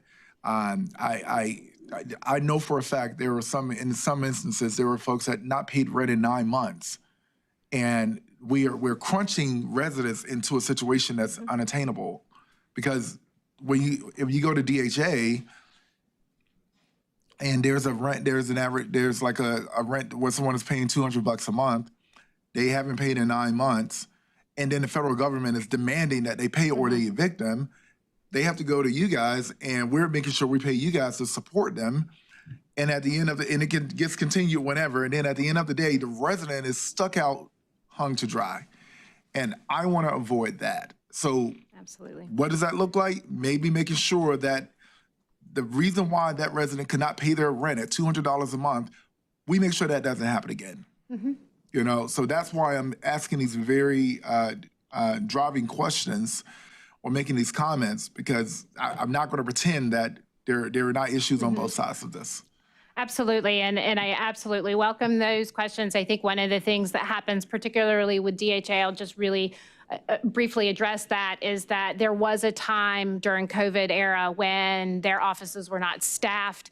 And of course, with public housing, subsidized housing, the amount that a person has to pay for rent is based on their income. But in order for that to change, it has to be processed by DHA. And I think historically there have been backlogs in a lot of that. So a lot of times somebody might be waiting to process, but they're not able to make the correct connections. And so I have always, in my conversations with DHA, folks at DHA, and anytime I get the opportunity to talk about this, that particular issue is near and dear to my heart, because at the end of the day, I believe we are stewards of the city's money, and DHA should also, and it will frustrate me sometimes, my team knows this, when I'm like, why are we spending all of these resources on one tenant when we could cooperate better? And I do say that in the past few months, we have had a lot more conversations about that. We're trying. We have one paralegal who is absolutely 100% dedicated to the DHA tenants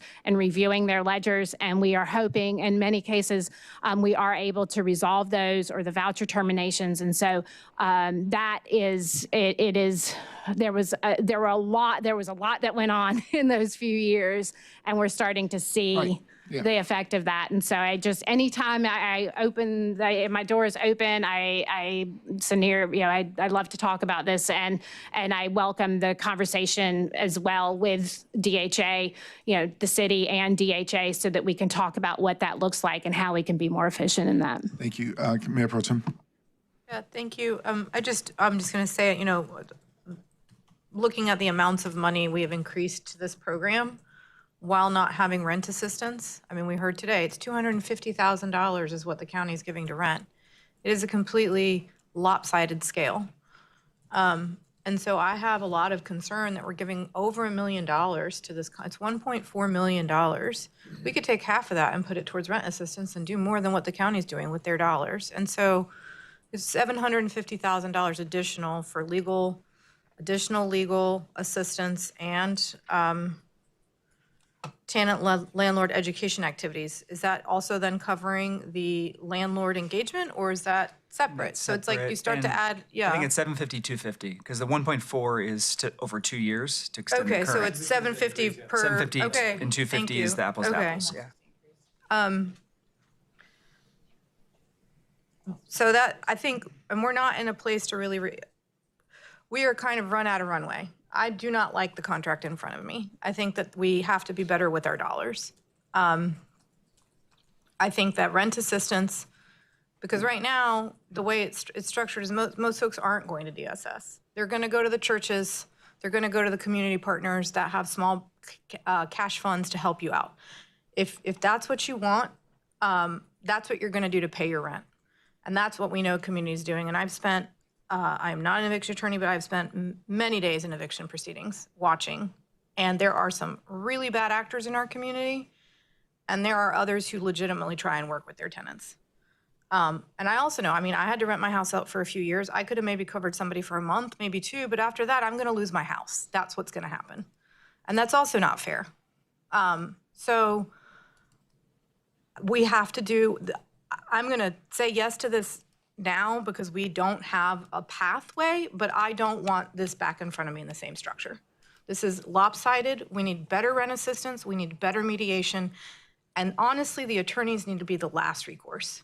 If you have gotten to the point where you are needing an attorney, it is like anything else in life. When you are hiring an attorney in your life, it's because something messed up before. And so what are the supports that we are providing to residents so that they're not at that point? And we need to have hard conversations with our county partners. We need to really engage our landlord communities. We really need to do honest work with our residents, which is, hey, if you're in a subsidized unit, the hundreds of people who are waiting for a unit, you gotta pay your rent. That's the commitment we made to you to give you subsidized housing. And there are lots of folks who could also be in that housing. Times are hard for lots of folks right now. So I'm okay with moving forward with this, but when we're doing our new housing plan, the conversations need to tighten up. I know we did a huge reorg last year, moving homeless services into community safety, and we're still in that struggle. but this cannot be how we're doing it moving forward. It has to change, and it has to be that the attorneys are the last recourse and the smallest piece of the funding. Thank you. Thanks, Mayor Pro Tem. I think you said it well. I do, whenever DHA comes up, I do want to make sure publicly I represent, and we've talked about this a lot, Ms. D'Amato. DHA, I want to make sure these conversations aren't dwelling in the past. You know, there's new leadership at DHA. The board at DHA is working hard to make sure systems are up to snuff, that our staff are up to snuff to do the work they do. Even with all that, rent collection percentage at DHA is around 67% currently. DHA, a third of their budget is from rent from tenants. And so it's impossible to keep up these facilities if residents who live there are not paying their rent. So it's a complicated pickle, right? There's no simple answer here. And I just want to make sure we're all aware of that, because DHA is not some kind of bad actor. They're dealing with a complicated set of challenges that we all as a community need to support, because there's 10,000 residents a night that live in public housing properties that are critical, that's critical support for them to have safe, affordable housing. So thank you. I think it's just, I appreciate my colleagues for this conversation. I'm just like thinking about some of the language used, and it feels a little, we're skating along the lines of class a little bit in some of the conversations and context, because if we think about, yes, DHA is the large provider of affordable housing, but some of those units, if you honestly are really dilapidated, and if you talk to code enforcement, sometimes they're one of the most egregious landlords when it comes to quality of housing. So I just want to like hold that tension, and it's not to go back and forth. I know you represent the board for whoever else, but it is like, when we start saying folks could just pay their rent, it's like, we know what happened in 2020 in DHA properties. We see what's going on right now. You drive through McDougal Terrace like a war zone, with most of those houses, properties being boarded up. So I want to make sure as we have this very nuanced conversation that we don't necessarily insinuate or insult people who live in these communities as well. Absolutely not. No, but my point is that but it's DHA, like every other landlord, has a budget. And so the ability to maintain property is partly dependent on revenue from rent. And so that's that kind of balance there. Yeah. Yeah, I want to appreciate those comments, because that was striking to me too. And I want to be really careful when we're up here placing blame on folks who can't afford their rent and their subsidized rent. Like, I mean, everyone except for one of us up here or two of us up here are homeowners. It is impossible to understand. It is impossible to understand what folks who are housing insecure are going to if you are not in it all the time. I'm going to read the statistic. This is from Durham just last year. We've got, of renters, we've got 77%. 77% of our renters are cost burdened. 77%. Almost everyone that rents in this city is cost burdened, which means that if you have one medical emergency, you're done. You're done, you can't pay your rent. If your car breaks down and that's what you're relying on to get somewhere, are you gonna fix your car or are you gonna pay your rent? Like these are the choices that people are making. Are they gonna feed their kids? We saw all SNAP benefits getting cut last year. Are you gonna feed your children or are you gonna pay your rent? 77% are cost burdened. And out of that, we see 47% as a whole, almost 50% of our renters are severely cost burdened.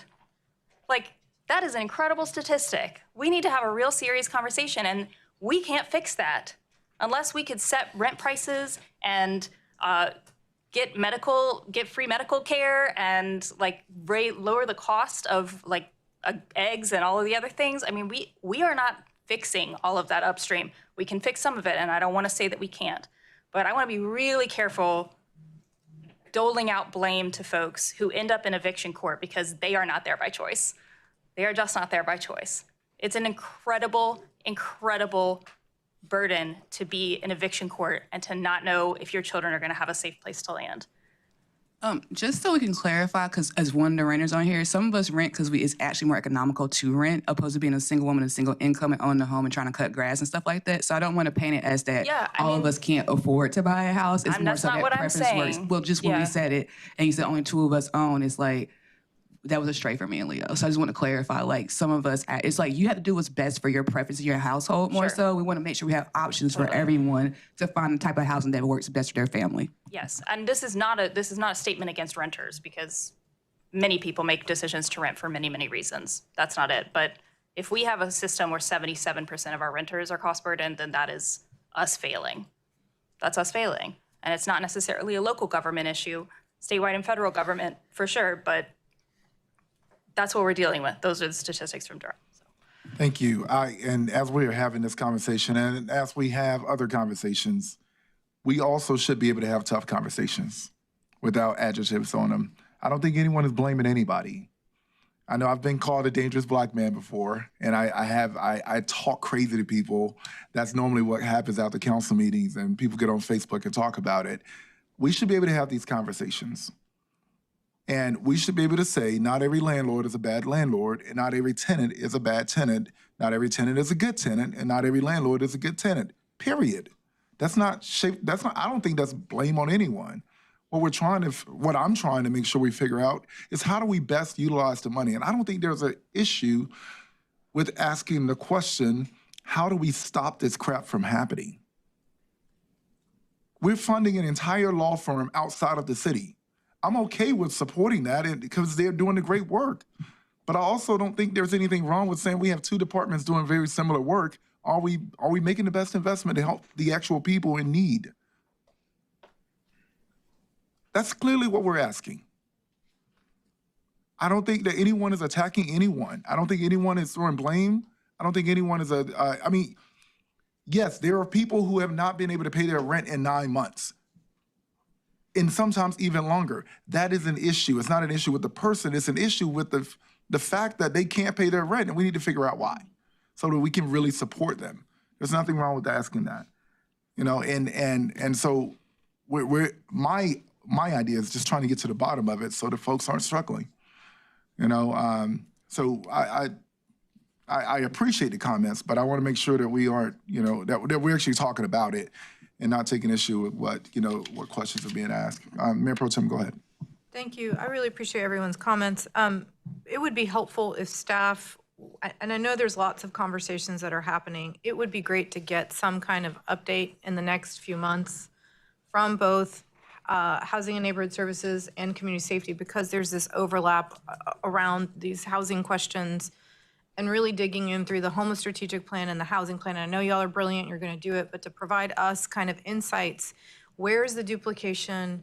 Are the dollars being used as effectively as possible? Here's where we could trim on this side to use in other ways. And I don't, we have a really hard budget. We don't know what's gonna happen economically next year. And so these are the kinds of questions we have to ask. Because at the end of the day, we have to be able to support our residents. And the money that's, oh good Lord, the housing I forget what it's called in the homeless strategic plan, the flexible housing subsidy, how is that gonna be utilized? How is that gonna be shared with Housing Neighborhood Services? Is that gonna be shared? How is the data gonna be communicated? There's just all these big questions, and because this is a lot, this is $1.4 million. I mean, this would have closed everything we were talking about this morning. Like right there, like let's just be honest. That 1.4, we were at what, 1.8 or something? But over 2 years, right, but it's still total of, it's 2 years, but it's still 1.4 million over that. The money is still a lot of money. And so I think that's the request that I have for staff, is to really help us have, that this can't be the last conversation and then there's a contract in front of us again. Like that's not how this can go. So that's all, thank you. Yeah, thank you. Did you? Okay. Yeah. No, I appreciate this, and I appreciate that request as well, because I think there's like 8,000 people on the waiting list for public housing right now. Like, it's a serious issue. And let's be clear, this is one area that did not take a cut in the budget deliberations. So I think we're all on board with trying to make sure that we support our residents. How we get there, and can we get there in the most efficient ways where we're actually helping people, is the nexus of this conversation. And I hope that we all can have that conversation as a council. All right. 32. It's me. Go ahead.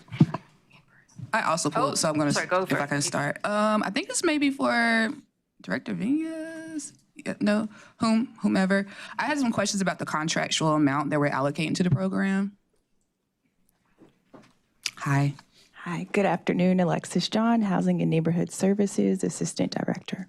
Hi, Alexis. Thank you so much for joining us. So I just want to get some clarity in regards to some of the contractual amounts. And I did some math, so everyone should be concerned right now about that. So it looks like at this point, we have utilized about $377,000. And on average for the 36 homeowners, that comes back like 10.5. And I know that we can go all the way up to $29,000. I just want to know that even with that math, and that's taking into account that we have three more projects that will be completed by 26, we would still be around like $409,000. So I'm trying to figure out like the need for the excess all the way up to $495,000. Like I know that like maybe rising cost or something, just trying to figure out the need for the adjustment if we're still kind of like under budget with it. Mm-hmm. I would say that prior to this, the maximum amount was $14,900, and we aren't able to specifically dictate how much money goes to a specific property and the repairs. So it varies depending on what the repairs are. And in this program, because I know we have a couple like preservation programs throughout the city, this one is citywide, or is it located to a specific geography for this? Mm-hmm. This is citywide. It focuses primarily on code violations. Okay, because I'm thinking about some of the work on the Fayetteville Street corridor. I know they have some money for preservation work that also addresses the code violations. So I was just trying to see like how, and do you all, yeah, that's all my question for now. Thank you. Thank you. Councilmember Cook. Yes, thank you. And Councilmember has asked a couple of questions that I was going to ask. I actually talked to one of the code enforcers about this at the Housing Appeals Board, and so just want to give some context. And Ms. John, you can kind of correct me if I'm incorrect about this, but my understanding is that this is for individuals, and they have to meet a certain AMI. And so what we're seeing at the like Fayetteville Street corridor and other programs across the city, or that, well, specifically the one that is through Promise. Thank you. The CDC is for business owners, and so they don't have that AMI restriction. Is that right? They don't have an AMI restriction, but also they're for vacant properties on the Fayetteville Street corridor. It's only for Ours vacant is properties. owner occupied. Owner occupied. Okay. Yes. Thank you. I knew that there was a distinction there. And are we seeing? Bye. Are we seeing 80%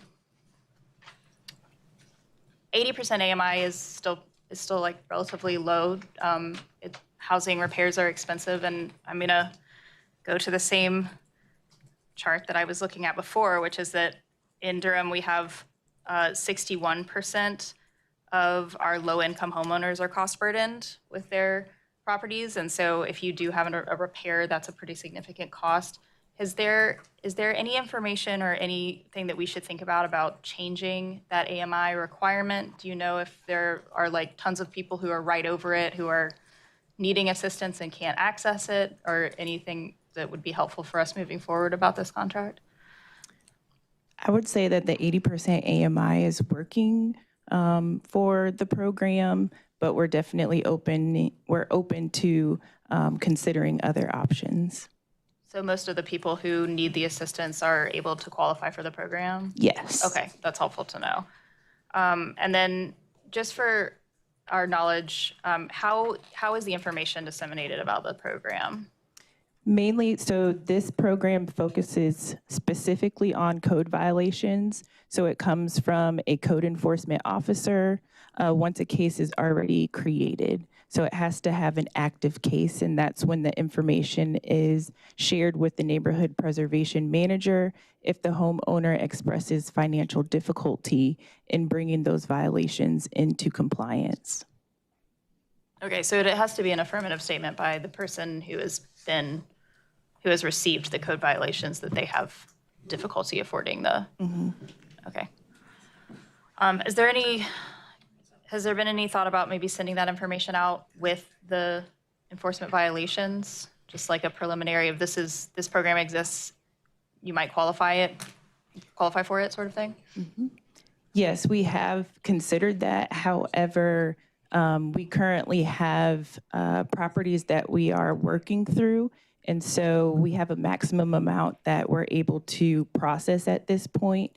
However, we are able to do that after doing an assessment of the cost analysis of that cost for it being sent out to those property owners. Oh, so we're worried about the added cost of having to send out more mail. We're in the process of doing that analysis, yes. Okay. Couldn't just be like a couple lines at the bottom of our thing. Okay, thank you. Those are all my questions. Thank you, Mayor Pro Tem. Thank you. Anyone else have any questions? Okay, thank you so much.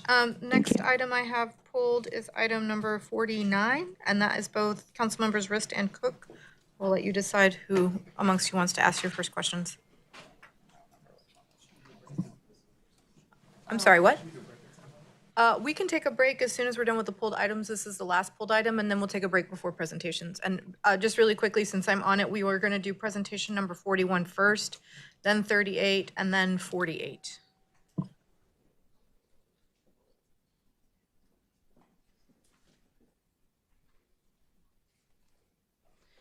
Good afternoon, Council Mayor Pro Tem and council members. Mary Grace King with the City Manager's Office. Happy to answer any questions or comments. Thanks, Ms. King. Yeah, I think I just pulled this. This was a late breaking item. I know it was added, so I don't think I had a chance to review this. I think I appreciate you preparing this after we talked about this at the I think at the meeting the other night, right? So this seems to make sense.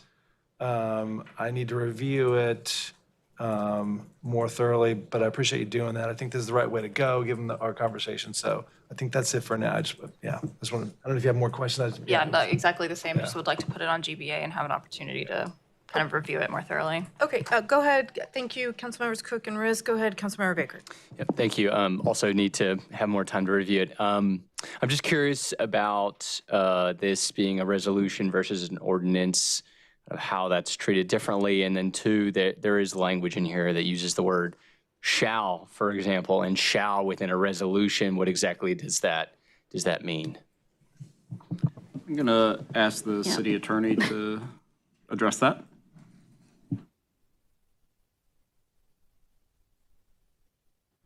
Give me a second, please.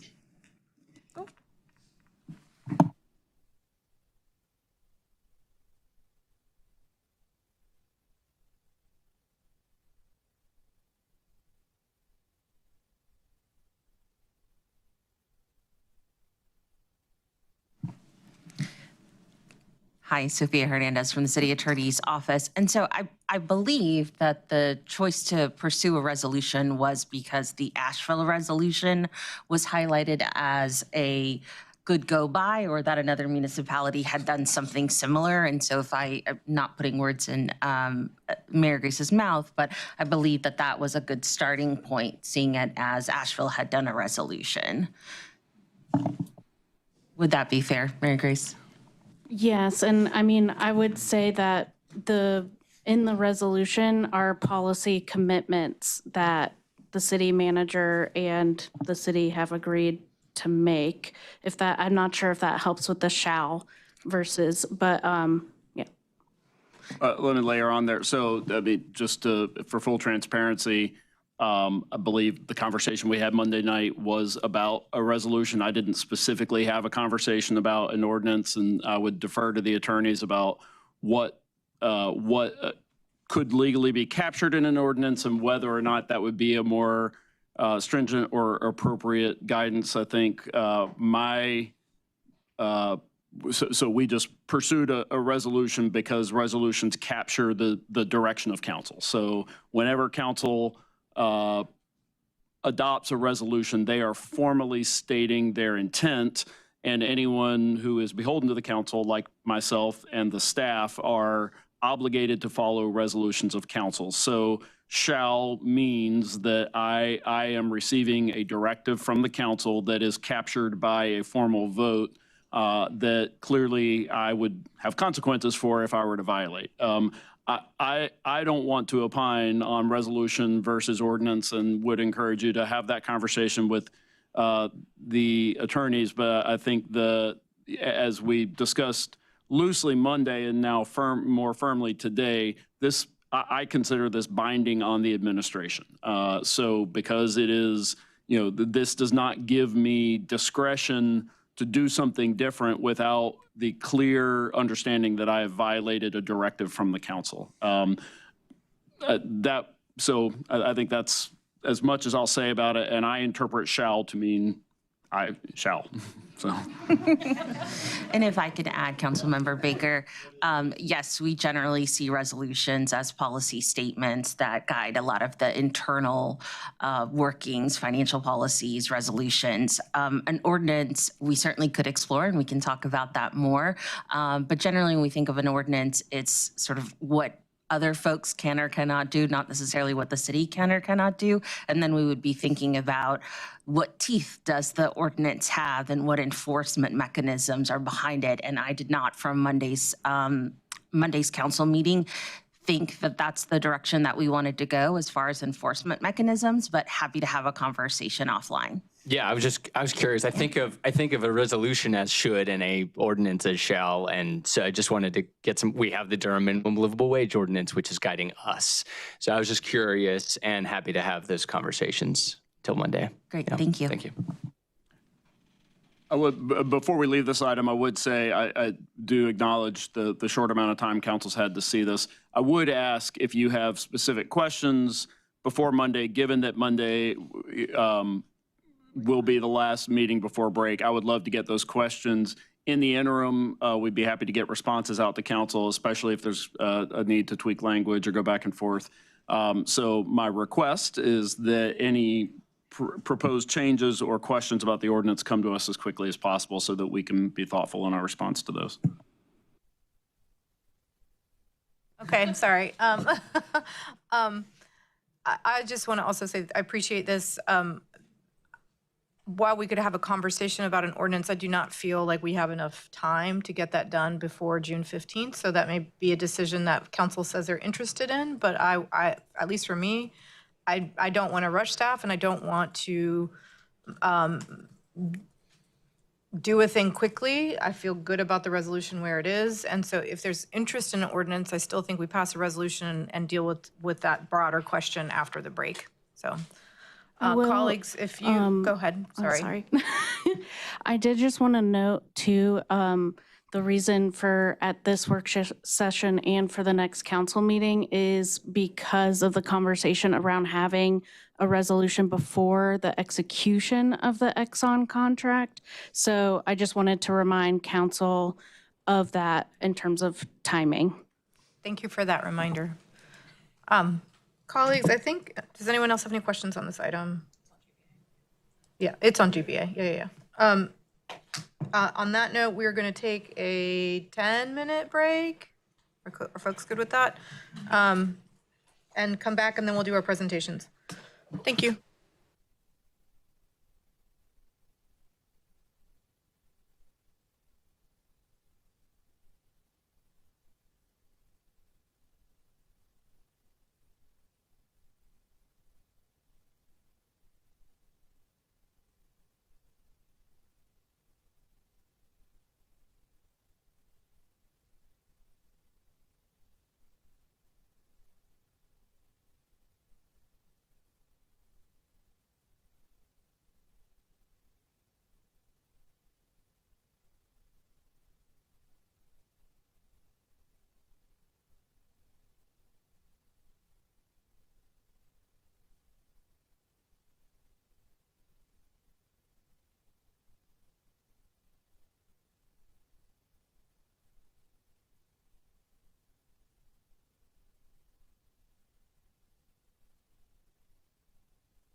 I'm going to call us back to order here.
Okay, y'all are going first. Sorry. Yep. Somebody might want to go get Tate.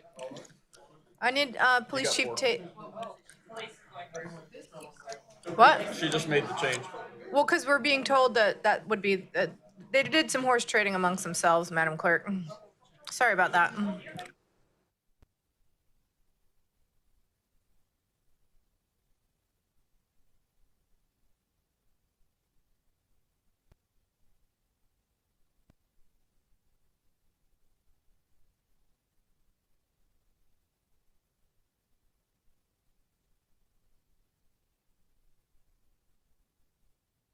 Okay, colleagues, and I apologize, but Hey, Keith.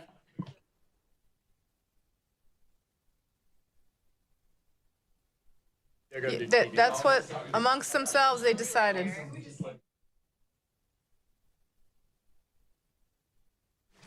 Apologies, there was some discussion amongst, I'm gonna call us back to order. There was some discussion amongst our presenters, and between them, they're comfortable just following numerical order. So we are gonna start with number 38, which is our, where am I? Sorry. With our first quarter crime report. Thank you.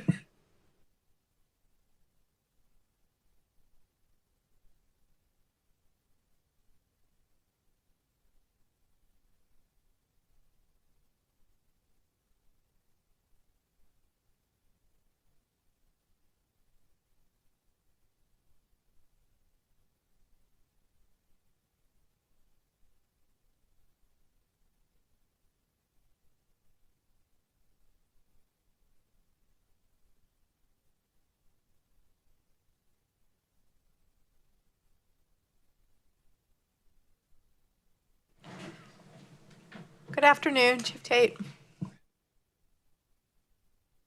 There you go. Okay, thank you. I don't want this thing right there. Good afternoon, Mayor Pro Tem, council members, staff, and community.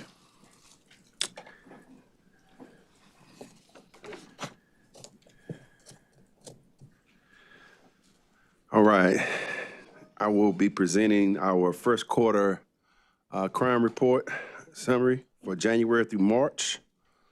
And on the screen there, you will see Part 1 crimes. I will start with our homicides. There were 13. That is a 44.4% increase from what you see from last year. And it is higher than our 3-year average.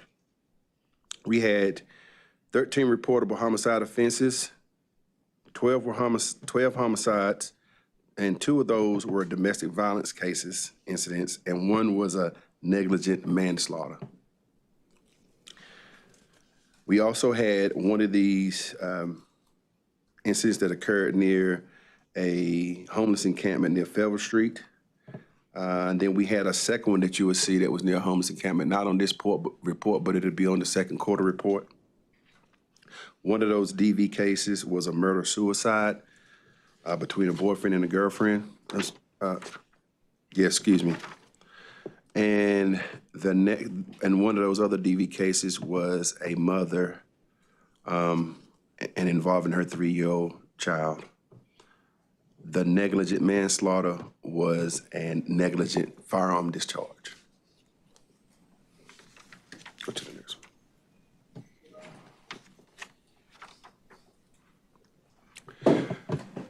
Is that robbery? Stay with robbery. Stay right there with robbery. Stay right there. So go to robbery. Our robberies were down 26.2%. Excuse me, I'm gonna start with rape. Our rapes were up 26.5%. And a lot of times with these cases, we have some delayed reporting. And also the clearances of these reporting was 5 out of 8 of the cases were cleared, and that was 63% from prior years. So in all, we had 43 victims, 36 were known suspects involved, and then we had 4 cases where the person involved did not want to cooperate with the case, so we could not identify the actual suspect involved. But the key to this is there were no stranger rapes.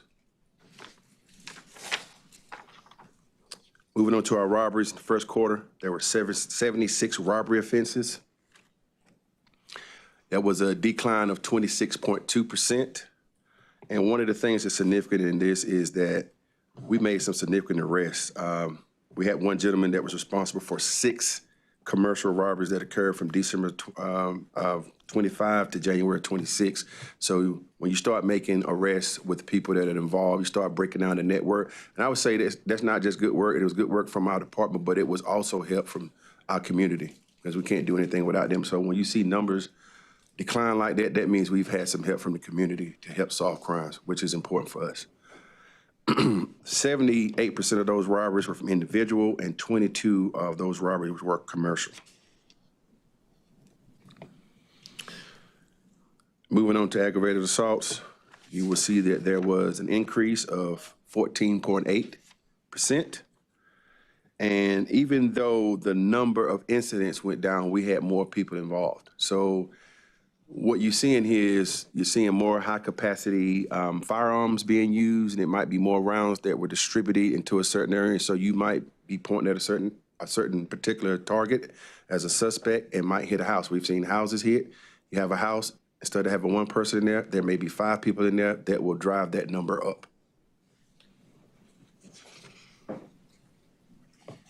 30% of those aggravated assaults were domestic, and 70% were non-domestic. Key to this is 61% of all the aggravated assaults involved firearms. What percent? 61%. It's 31 gunshot wounds. Go to the next slide. Here you see a chart that has numbers for violent crime during the first quarter for the last 10 years. And what you'll see significant here is what I said before, is you'll see that our robberies have steadily trended down overall. And you can see the bottom number there with our homicides, where we are currently in the numbers I mentioned with the 13. Go to the next one. So our shooting incidents, we had 123 compared to 130 in 2025. Person shots were up 64.5%. One of the keys to this is there were 190 guns seized in the first quarter, compared to, that's up 4% compared to 149 incidents. 176 of those cases in the first quarter, which a firearm or evidence was collected. 51, which is 29%, produced a NIBIN lead. And NIBIN is our National Integrated Ballistic Information Network, what we use to test firearms. So that's real significant. Hit the next one. This chart shows the cumulative gunshot wounds by week in 2026 for this first quarter.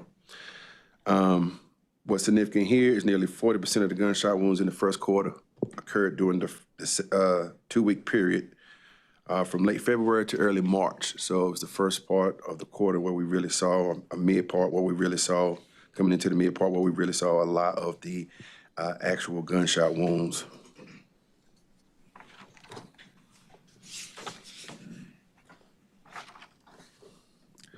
Property crimes, again, you see the numbers are declining and they're in blue. And, I would like to say that it was all police department, but I think it was a mixture of community again and good work that we had with folks going out, actually knocking on doors and doing what we needed to do. The property crime includes burglary, larceny, and motor vehicle theft, and there was a decrease overall by 6.1%. So one of the things that stood out during this time was larceny for motor vehicle incidents are producing far more victims. Then 2, we're seeing a lot of juveniles represented amongst identified suspects, and that's huge. 3, guns are often the target in those break-ins, so we're seeing a lot of guns being taken again. We had 72 guns that were stolen out of vehicles. We only had like 8.3% of those guns recovered so far.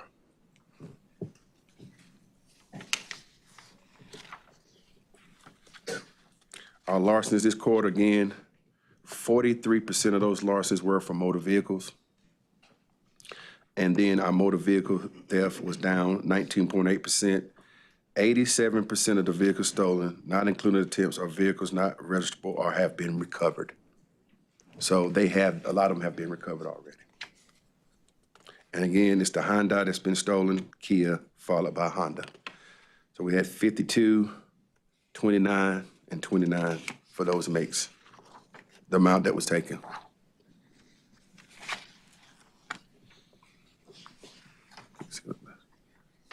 Go to the next one. Next one. That's on the next one. Clearance rates. So when we look at our clearance rates, again, you'll see that these numbers are down. We cleared 76.9% for our homicide, 18% for our rape. Robbery was 46%, aggravated assault 41%.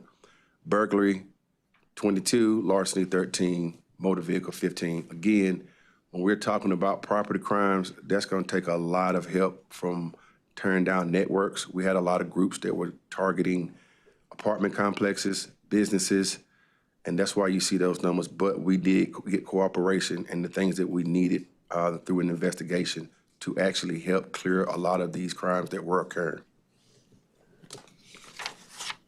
Go to the next one. And we're at about 76.3% staffing. We have an authorized number of 531 officers sworn, and we right now have 405.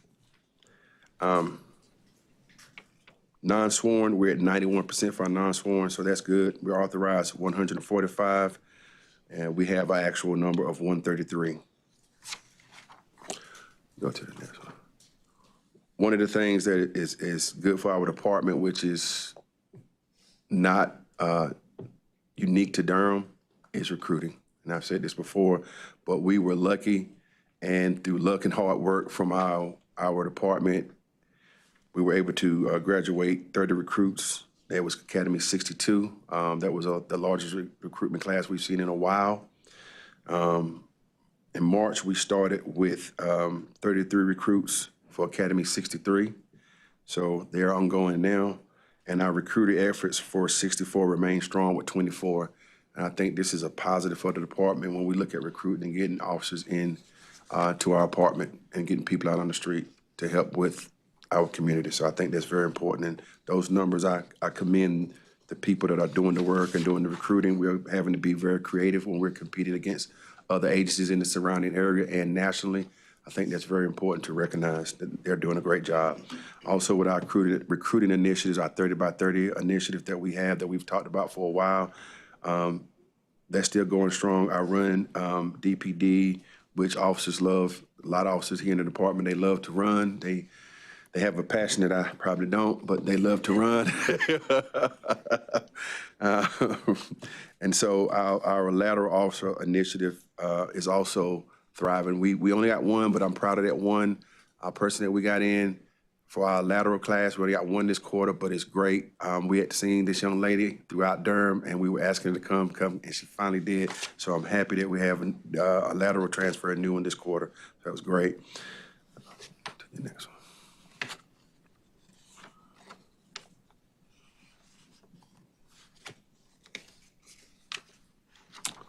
That is it. Quarter report. Any questions?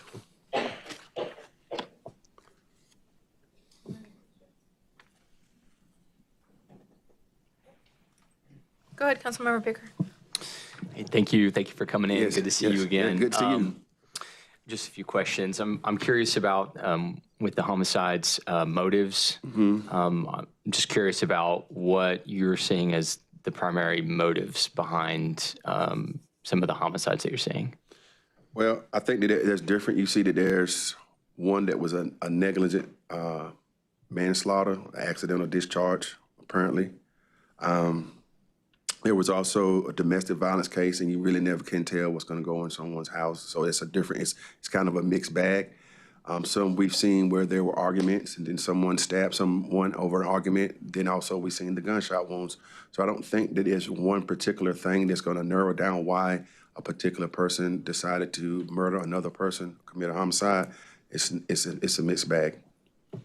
And you can tell that from actually the numbers that are there from the different type of homicides that have happened or the negligent manslaughters that have occurred. There's not one particular thing that sets it apart from another. But I will say this, one thing that we are seeing that firearms are being used in these cases. So you're not necessarily seeing any trends in in the motives whenever there's a spike in homicides? No. That's not a particular trend. You will see an argument. You will see there was, like I said, the case with the mother that had nothing to do with an argument. The case with the negligent homicide that had nothing to do that we know of with an argument. As far as a domestic, that was an argument. The other ones, there's various things throughout those investigations, and all of them haven't been solved yet. Okay, thank you. And then, do you know where guns are from where guns are being stolen? One of the things that we're seeing in Durham, and we've seen for quite some time now, are the cars, and a lot of them unlocked. And that's what I mentioned before, as far as theft from motor vehicle and larcenies, guns. Taking out of vehicles. Yeah. Okay.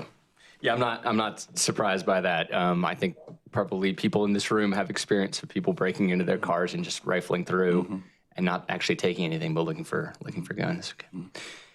And then, what are the incentives for recruits from the police academy to stay with Durham Police rather than go through our academy and then move on to a different police department? I don't want to brag, but I think we have the best agency in North Carolina, probably in the nation. That would probably be the first thing I tell them. But I said the best agency in North Carolina and probably in the nation. That's the first thing I tell them. They're going to be well trained for one, and we can offer them incentives as we do. You know, a bonus. We give bonuses.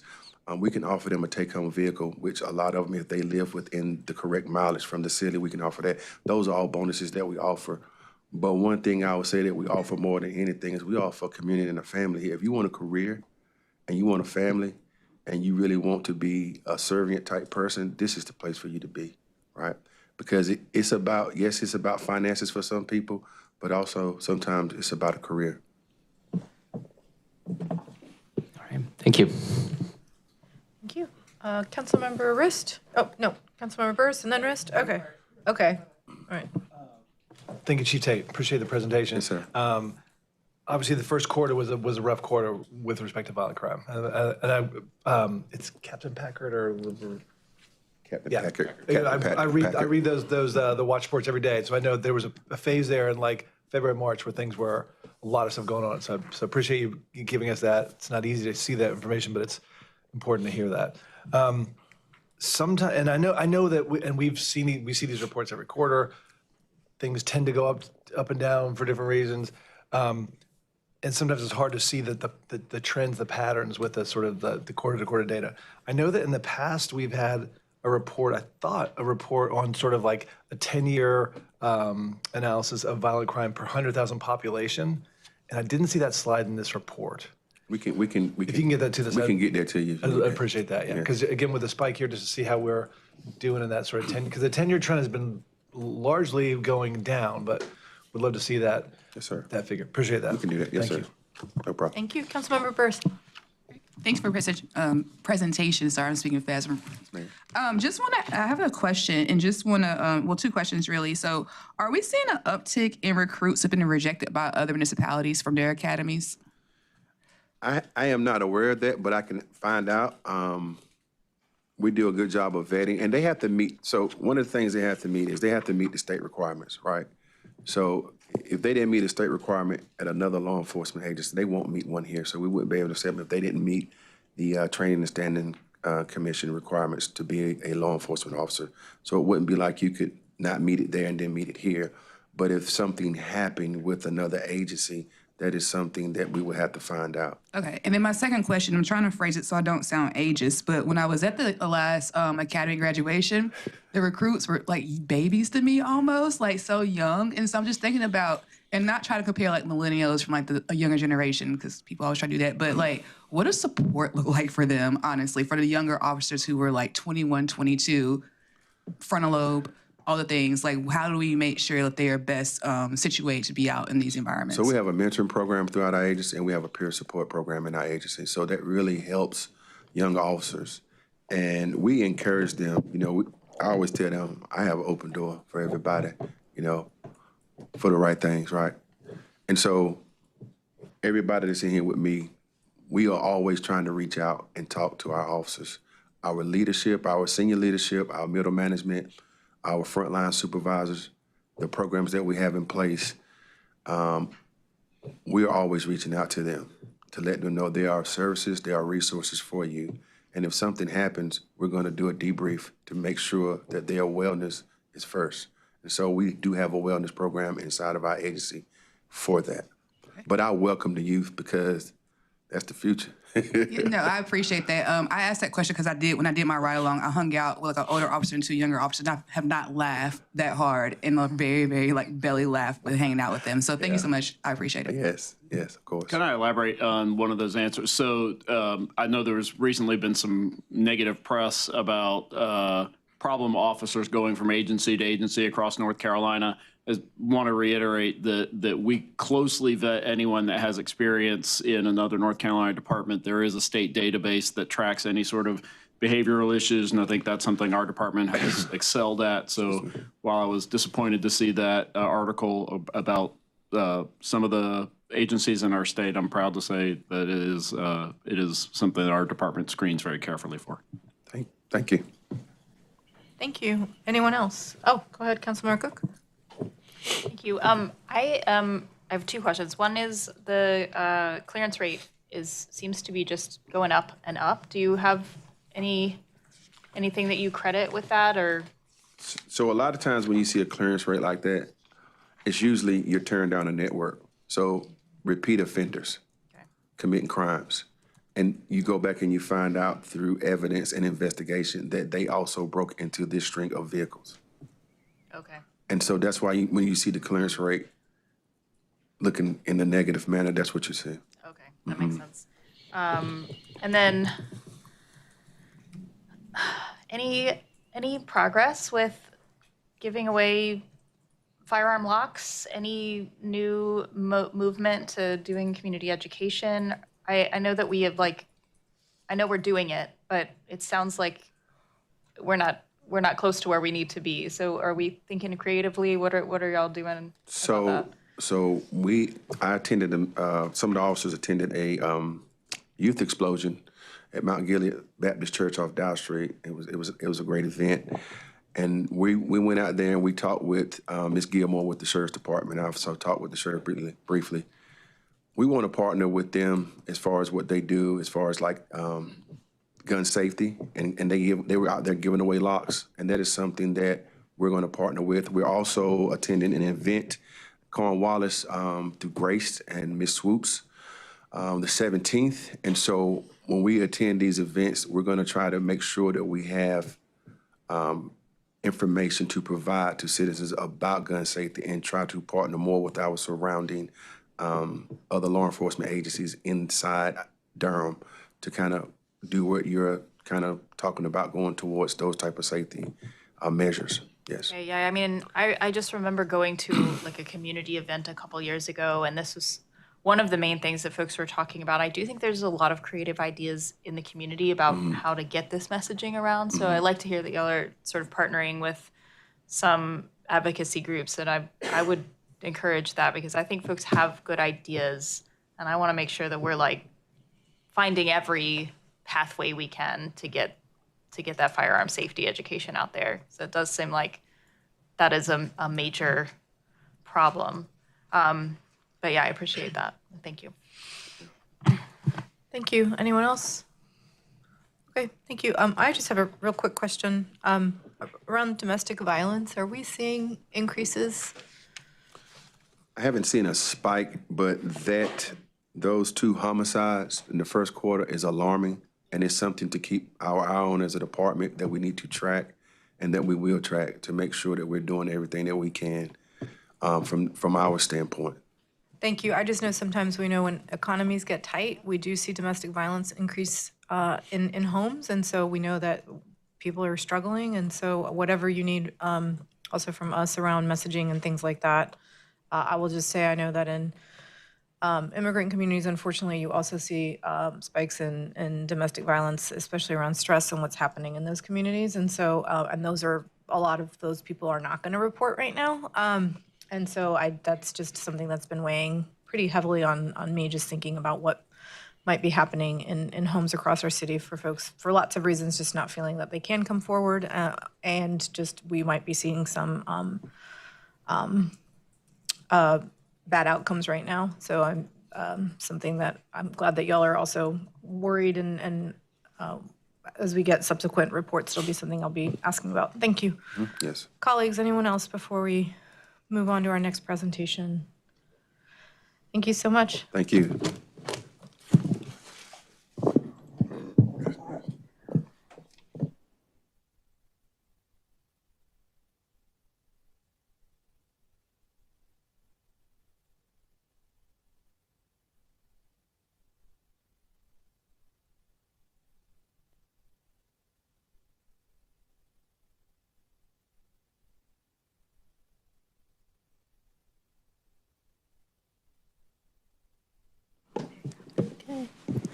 Good afternoon, Mayor Pro Tem, council members, Sheila Fawcett, Deputy CFO in the Finance Department.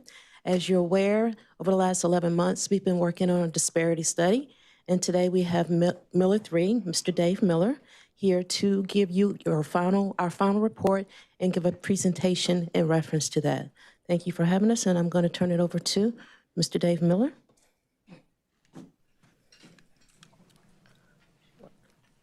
Thank you for being with us. Good afternoon. Good afternoon, Mayor Pro Tem, council members. As Ms. Fawcett mentioned, my name is Dave Miller, and I serve as the Chief Executive Officer of Miller 3 Consulting.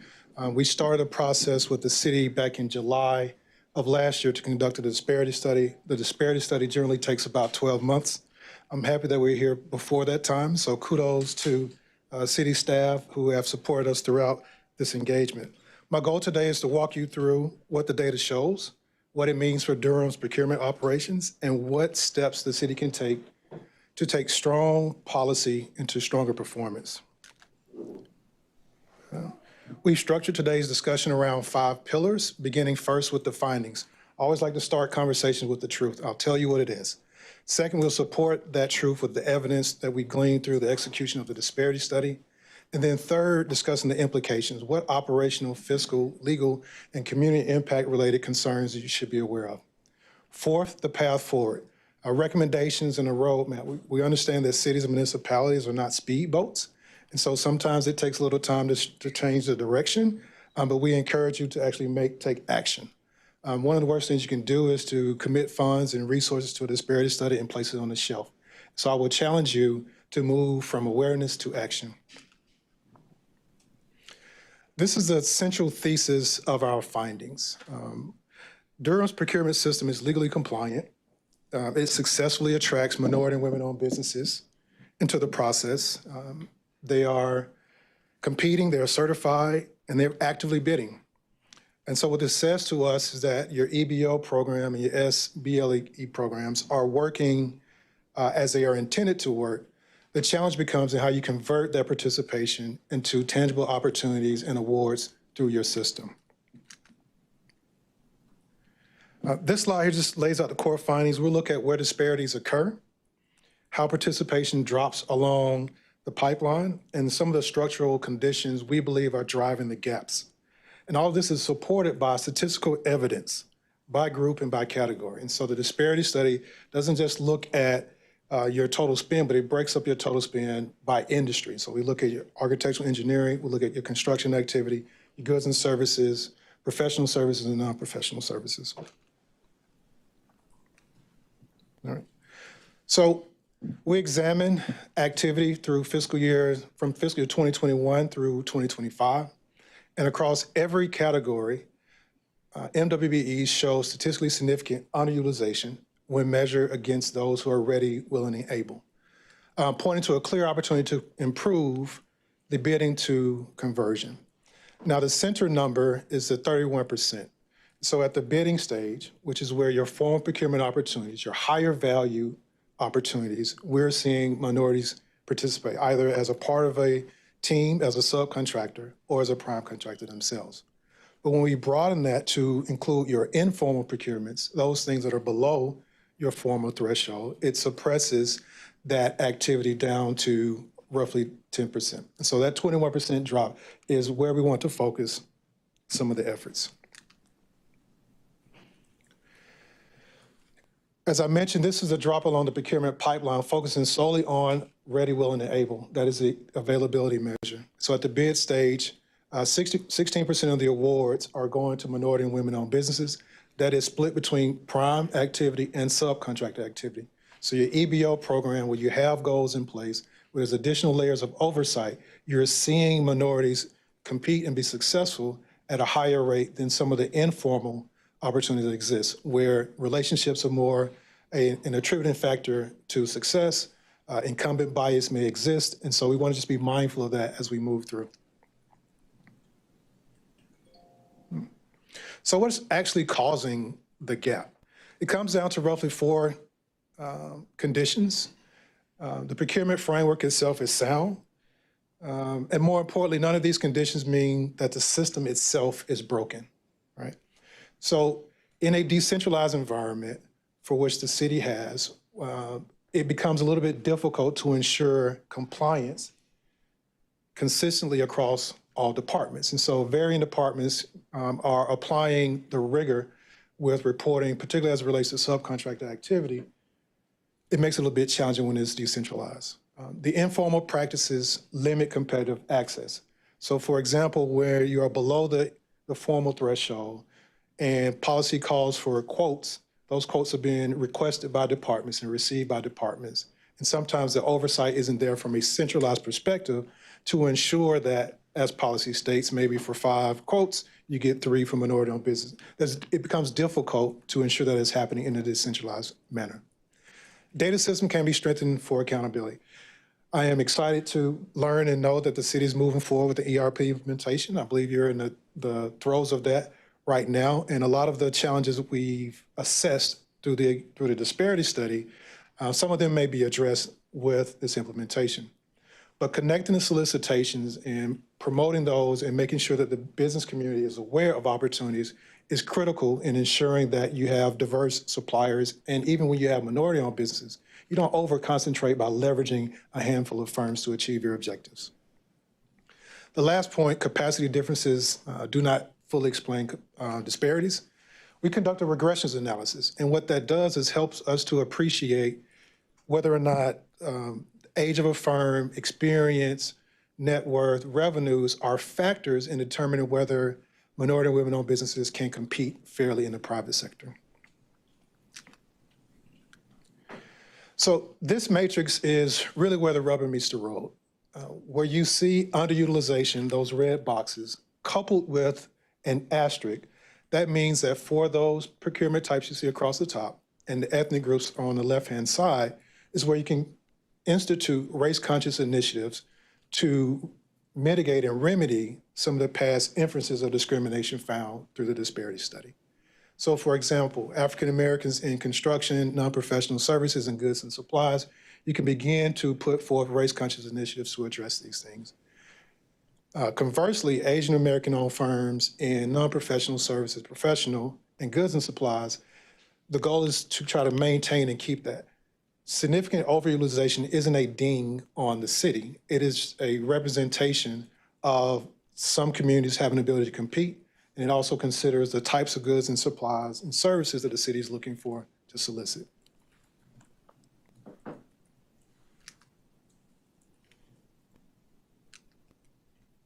Okay, so let's sort of connect the dots here. Why does this matter? And I like to do this through the lens of not just a case for equity, but as a business case. Many municipalities are finding themselves in budgetary constraints, and procurement as an economic driver plays a role inside of this. So pricing efficiency comes when you have more people competing for your opportunities. What we found through the study is that in some of your formal opportunities, particularly for goods and supplies, professional services and non-professional services, upwards of 70% of those are being awarded with 3 or less proposers, right? And so what we are offering is that as a strategic business lever, the more people you get to compete, that puts downward pressure on pricing, which is a positive for the city. Innovation and access. In the informal space, where you're below your formal threshold in terms of the value of the opportunity, relationships matter, right? And so you get used to having a certain vendor provide goods and supplies, but you want to be mindful that you don't become too tied or married to that vendor because it can impact the ability for you to bring innovative approaches from new businesses into the atmosphere and the ethos. So we want to be mindful of that. The legal compliance and risk. The reason why you conduct a disparity study and not just establish goals without a basis for that is it creates a foundation. The 1989 Richmond v. Croson decision is a legal precedent that is still the law of the land today. And so because you have conducted a disparity study, you now can move forward for those groups you saw who were significantly underutilized in establishing race-conscious initiatives in your procurement opportunities. The fourth bucket here, economic development, is I'm really passionate about this. What we find oftentimes is municipalities have the ability to change the trajectory of their growth by how it spends its money, right? We evaluate in a relevant market slide, which I'll show a little bit later, where your dollars are going. And so of the $1.3 billion that was spent by the city over this 5-year period, roughly 30% of that stayed local in the city. And once you expand it out, to your metropolitan statistical area, which is the Durham, Chapel Hill, MSA, that went up to about 35%. Now, the question before you is not whether or not that mark of 30 or 35% is consistent with this council's priorities to ensure that money stays local, that it benefits local, that the city benefits from that from a sales tax perspective, as well as a property tax. And then performance management. Disparity studies is a backwards look over 5 years, but the ability to see what is happening in real time is very, very important. It allows you to see where bottlenecks are in your processes. It helps you to drill down into maybe particular departments that may be driving some of the findings that we're seeing through the disparity study. So here's a proof. We'll talk about the methodology we deployed for this. This is our 10-part methodology. It is both qualitative and quantitative. the numbers tell a story and shape the story, but the numbers aren't the entire story. And so we must buttress the statistical findings with qualitative evidence that we glean through surveys, through focus groups, and through public hearings. And so we move from an industry analysis where we appreciate what the legal landscape is, what is allowed. We consider your procurement policies and procedures, but more importantly, your practices of staff. Because oftentimes there could be a gap between what your policies are saying and the actual behavior of staff. And then the statistical analysis is where my stat team has a lot of fun. We identify where your relevant market is, where 75% of your activity is taking place. We look at who you're utilizing. We consider the capacity of those firms. And then, as I mentioned earlier, the ready, willing, and able, those who are available to do work with you. Now, we take a very conservative approach in defining availability. And I say that because we define it based on those firms who have demonstrated an interest in wanting to work with the city, which is different than a marketplace availability. Businesses have the option to elect whether or not they want to pursue public sector work. They could view it as cumbersome. It could be a lot of work. It could be a number of different reasons. But the point here is taking a conservative approach puts you in a better position because availability is the denominator in the disparity study ratio. And then we also look at the market factors. I mentioned the anecdotal interviews that we do in the surveys. So what are the markets for the city of Durham? Where are your businesses coming from? So we don't reach 70% of your businesses until we get to the state. We expand that out from the state, starting very, very small at the city, expand that concentrically out to the MSA, and then broaden it to the state.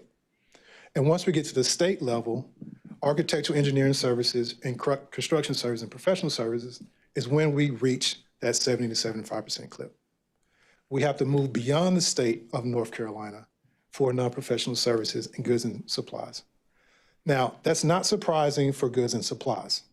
It is a bit surprising for non-professional services. When you think about landscaping services, janitorial services, et cetera, there tends to be an upside of you being more local. Can you I'm sorry. Sure. That 70% threshold, can you again describe what's that threshold? So it helps you to define where the relevant market is. That means where the crux of your vendors are in a particular procurement type, right? So you won't define your relevant market based on 10% of your spend.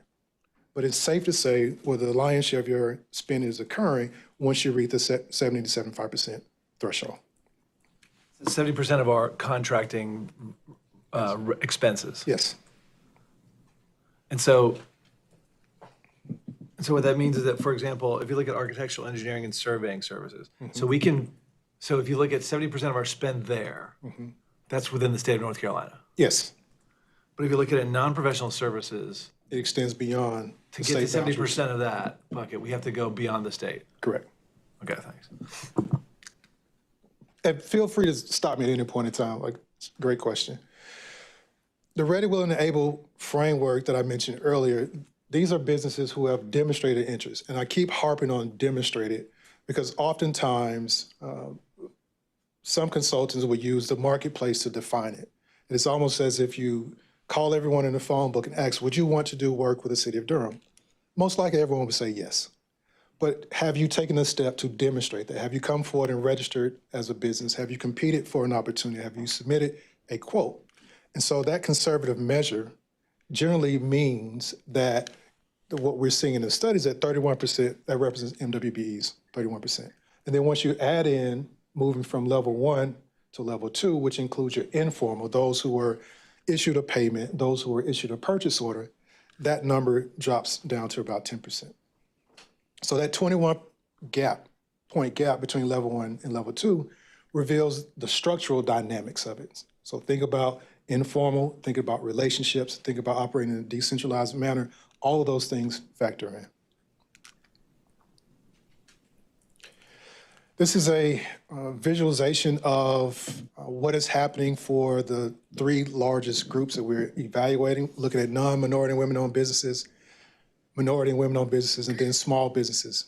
And what you're seeing is the jump or decrease as you move from the conservative measure of level 1 to level 2. And so I'll highlight non-minorities, for example. At level 1, at formal procurements, they are roughly at 59% of those firms that are available. But when you add in the informal, that grows up to 83%. And that's just a mere factor of having your informal, some relationships, et cetera. Now, this slide really highlights the impact of having a program. And while I realize goals aren't hard fast currently, it shows that the program themselves, the tenets of the programs are working. And so the far left bar for each of the procurement types here represents what's happening at the formal level, where there's additional oversight, where good faith efforts may be required to continue participating in the process. You are seeing a lot more utilization of minority women-owned businesses in that realm. But as you move to your purchase orders and your eventual payments, you're seeing those values begin to decrease. The anomaly in that statement is in goods and supplies, where you see the inverse. Their MWB participation at the formal stage was very, very low at 0.1%, but it doesn't really move the needle as it moved up to 3% in total as payments. So here, this is participation versus realized dollars by life cycle. And life cycle is what is happening at the bid stage, what is happening at your purchase order and contract award stage. And then the third bucket is what's happening by actual payments. I do want to note that the purchase orders and payments are issued to prime contractors. Right? The city does not pay subs. So the impact of not paying subs directly is being revealed once you move to the PO and the payments. The point here is that looking at construction, roughly $305 million was spent through the bidding process. And at the bidding stage, 81% of those funds went to majority-owned firms, about 4% of that to SBEs, and 14% at the very top to minority and women-owned businesses. I had this question Yes. previously, and I just want to make sure I heard you correctly. So are in the percentages that we're receiving, does that include subcontracting, even though that's not, we don't have direct control over that?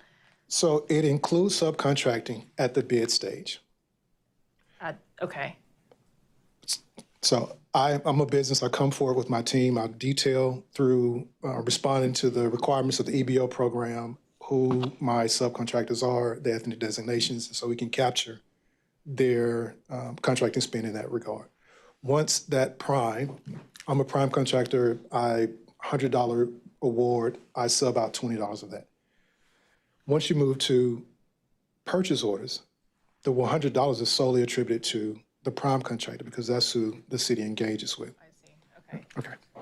Okay. But the bid dollar, only $80 will be attributed to the prime and the $20 will be attributed to the subs. Okay. Right. At the bid stage. At the bid stage. Okay, thank you.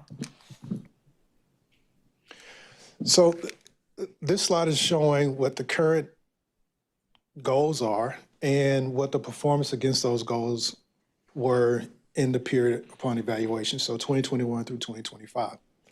And you can see in some spaces, the city's done quite well or very, very close to achieving its objectives. And so when you look at professional services, for example, comparing 7% against the 6.97, it's really good there. But there are a lot of opportunities on the woman side to really make some headway and achieve some gains in that regard. Now, the disparity study requires for race-conscious initiatives, a tenet of the Croson decision is to narrowly tailor that. So whereas the city currently has minority goals and women goals, you can only begin to put forth race-conscious remedies for those who have been impacted. So think about the red slide at the beginning with the asterisks. So what this is invariably showing, if the city elects to move forward with race-conscious initiatives, what the actual goals would be that the disparity study supports. Just to clarify, like from previous definitions, when we talk about women, that's mainly white women, right? Correct. Okay. So in studies, just to elaborate on that, the ethnic designation drives your representation. So if I'm an Asian American male or female, I will be placed in the Asian bucket.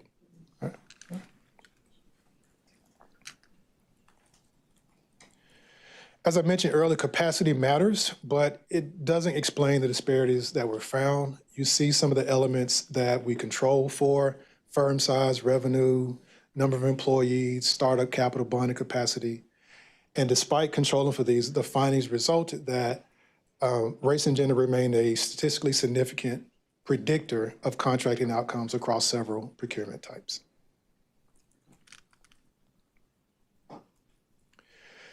I mentioned that the study itself is both quantitative and qualitative, and qualitative is really where we're out in the community, understanding what their perceptions and experiences have been when trying to do business with the city of Durham. And this slide is really just showing what the businesses said, what the vendors are saying. For any business, access to capital and cash flow is a concern. And most times it's just about how often businesses can be paid by those who they are engaged with. My personal experience with the city has been a positive one, and so I hope that it extends for all businesses who are looking. We have tools that help the city to evaluate whether or not you're net term 30s. You're being very successful in paying folks for goods and supplies that they're delivering to the city. One of the largest concerns that we heard was just some limited awareness and communication of opportunities. So how do I know what the city is buying and when? And we talk about in the recommendation section we'll get to is how do you begin to chip away at that perception? Because one of the things you would want to avoid is being out in the community, a city council member in a business saying, you just awarded paving, but I didn't know that opportunity was there. I would love to have participated in that. And so how you go about sharing opportunities and notifying businesses is a critical component on a number of different factors. One, it creates some awareness. It also demonstrates some intentionality by the city. But more importantly, it widens the net that you're casting for folks to bid on these opportunities, which again, pushes down pricing and pressure. Oftentimes, bonding insurance can be a factor in whether or not a business can compete. So we heard that as a barrier, and we've made recommendations previously to figure out ways to lessen some of those requirements or share some of those requirements between prime and subcontractors, such that you don't alienate any groups who would like to participate in the procurement process. So here's some of the implications. This area is not meant to scare anyone. It's really just meant to help you to appreciate the robustness of a disparity study. So it's not just whether or not you have the basis for a program. We look at a number of different things. We talked about the legal environment. We look at your policies and procedures. We interview staff. We talk to the community.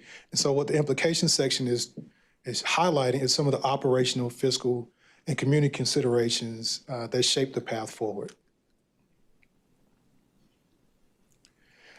Here's where we believe some operational refinement will help unlock greater impact. So in this hybrid model, you have a centralized policy, but a decentralized execution from the department perspective. That can create some gaps there, and ensuring that you're aligning the rigor across informal procurement with those that you're doing on the formal side is critical. Secondarily, opportunity to enhance post-award visibility. Connecting the solicitations, awards, and payments end to end will reinforce it. One of the reasons why we do disparity studies and look at utilization at 3 distinct points is because it can tell 3 different stories, right? Each of which are important.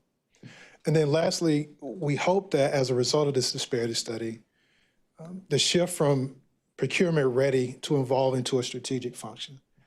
Said differently, how does procurement ensure that the city's priorities, maybe for working with local businesses, maybe taking that 30% was current spending in the city is elevated over time. So you want to track your progress against that. I think this point we've made pretty strong just in terms of expanding competition, how it strengthens fiscal performance. On the right side of this is the sort of haymaker, if you will. I believe that procurement is one of Durham's strongest economic development levers. And the question is, how do you bring back into the local area the non-professional services or the goods and supplies, Commissioner Risk, that you're asking about that it currently extends beyond your MSA? So what this means for council, accountability and policy direction. As a result of the study, the question before you is, how quickly or is there an appetite to move to begin to institute race-conscious initiatives to identify some of the inferences of discrimination found in the disparity study? And what does that look like? So policy choices have to be made to position the city for sustained legal defensibility. Now, I also talk about this through the lens of all of these programs must sunset, right? And so this isn't a program that lasts forever and infinitum, because you would think that if once you embed some of these practices and behaviors into the process, there's less of a need to rely on a program, right? Execution of ownership. I've had a really good working relationship with the finance office, CFO, and procurement, but shift from a compliance-based to a performance-driven system. No longer have we met our goals, but what are we doing from an operational perspective to ensure that we are embedding the behaviors and activities that we want to see inside of this? Marketplace confidence, what the vendors and both majority-owned firms and minority-owned firms told us about this is access to capital for every business, and bonding is a challenge. But to the extent that there can be some more consistency and transparency across departments, that enhances vendors' trust in the process. And then the economic inclusion factor, which is really about the community. A broader vendor base expands local job creation, it expands sales tax, it expands property tax revenues, and all those things are benefactors to the city. Action. So here we took a selfish approach of trying to define a path forward for considerations and create some recommendations as well as some ownership for those recommendations. But the core of this is to consider establishing and embedding what we call the 4 pillars of inclusive procurement. It is mission driven. So not solely about compliance, but embedding inclusion and accountability into the governance. That leadership has expectations relative to this, and it is measured by departmental performance. Opportunity driven. We heard from the community that is at times limited awareness of what the city is looking for. So expanding forecasting, early vendor engagement, and where available, unbundling some of the projects will help minimize the impact of our capacity challenges. Relationship driven. Oftentimes when we compete and are successful, the first thing we do is try to have a debrief to better understand what went wrong, such that the next time we pursue, you are better suited and have a higher chances of being successful. And you can do that through debriefing, but having matchmaking and mentorship programs is also critical. And then data. We have a procure-to-pay intelligence system that we would love the city to consider.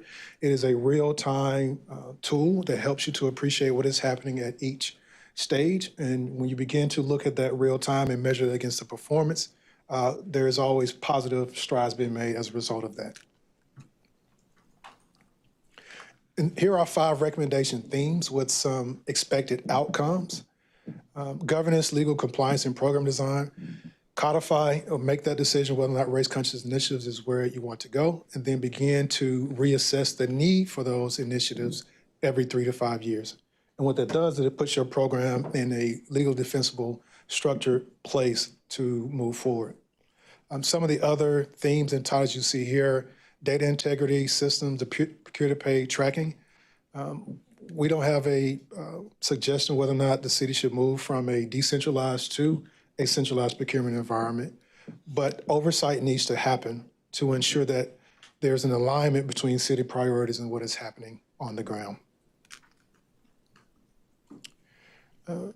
So the narrowly tailored remedies must work in concert with race and gender neutral initiatives. So on the right side of the screen, you're seeing some of the race and gender neutral components.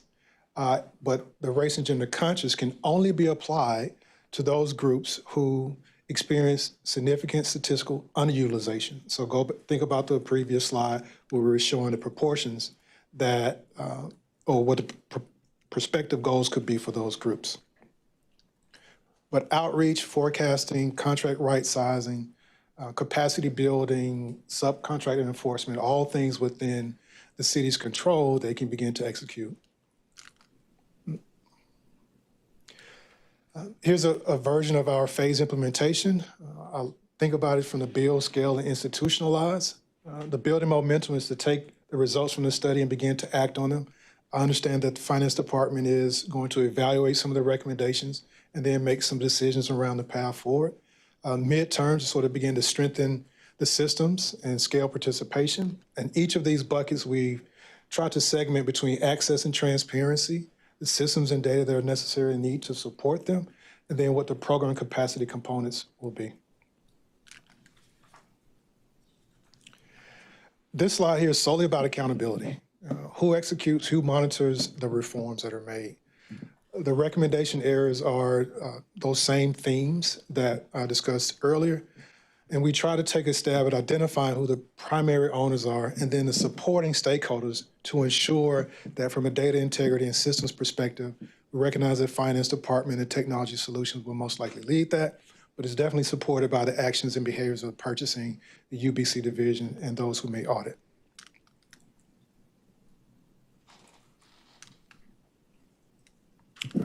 So, thank you for your time and attention. I will open the floor up for any questions that you may have.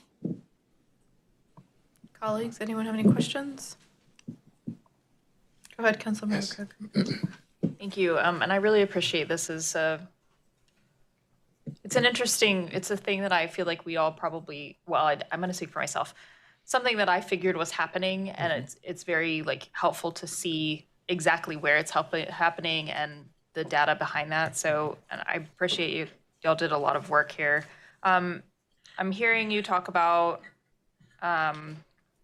some potential solutions and policy ideas. I'm curious if there are jurisdictions that have done some things well. Are there templates that we can look to sort of develop this? And yeah, I'm sure it's not like it doesn't transition easily across different places, but I'm just curious. Well, there are some jurisdictions that have done some things well, particularly in the state of North Carolina. And so I will point to the city of Raleigh in some sense, where they've taken the disparity study and have moved forward with implementing some of the recommendations, and we're currently supporting them on that. They've also taken us up on the procure-to-pay intelligence system that helps them to see real time. So the downside of disparity study is it could be viewed as cost prohibitive, and it's also a backwards look. Having tools in place that helps you to see what is happening today will help you to begin to guide and understand what is contributing to some of the findings that are there. There are other municipalities who elected to move forward, but ran into roadblocks from reasons out of their control. So we've seen some changes in the administration, federal administration's perspective on these types of things. And what some people are having to consider is the juice worth the squeeze, right? And I would suggest that it truly is, because when there's a pothole, you may call your public works department as opposed to calling DC. And so these are sort of real considerations that council will have to think about as it is elected to move forward. You know currently what your goals are and how you performed against those goals. And so what that says is, absent race-conscious initiatives, you can anticipate those types of behaviors and continuance of your current performance. So this group, this body will have to decide if current performance is consistent with your priorities. Is it consistent with what you would like to see the city do? Some of these choices are hard choices, but there are a few options, Councilmember Cook, of people who are doing really, really well in this space.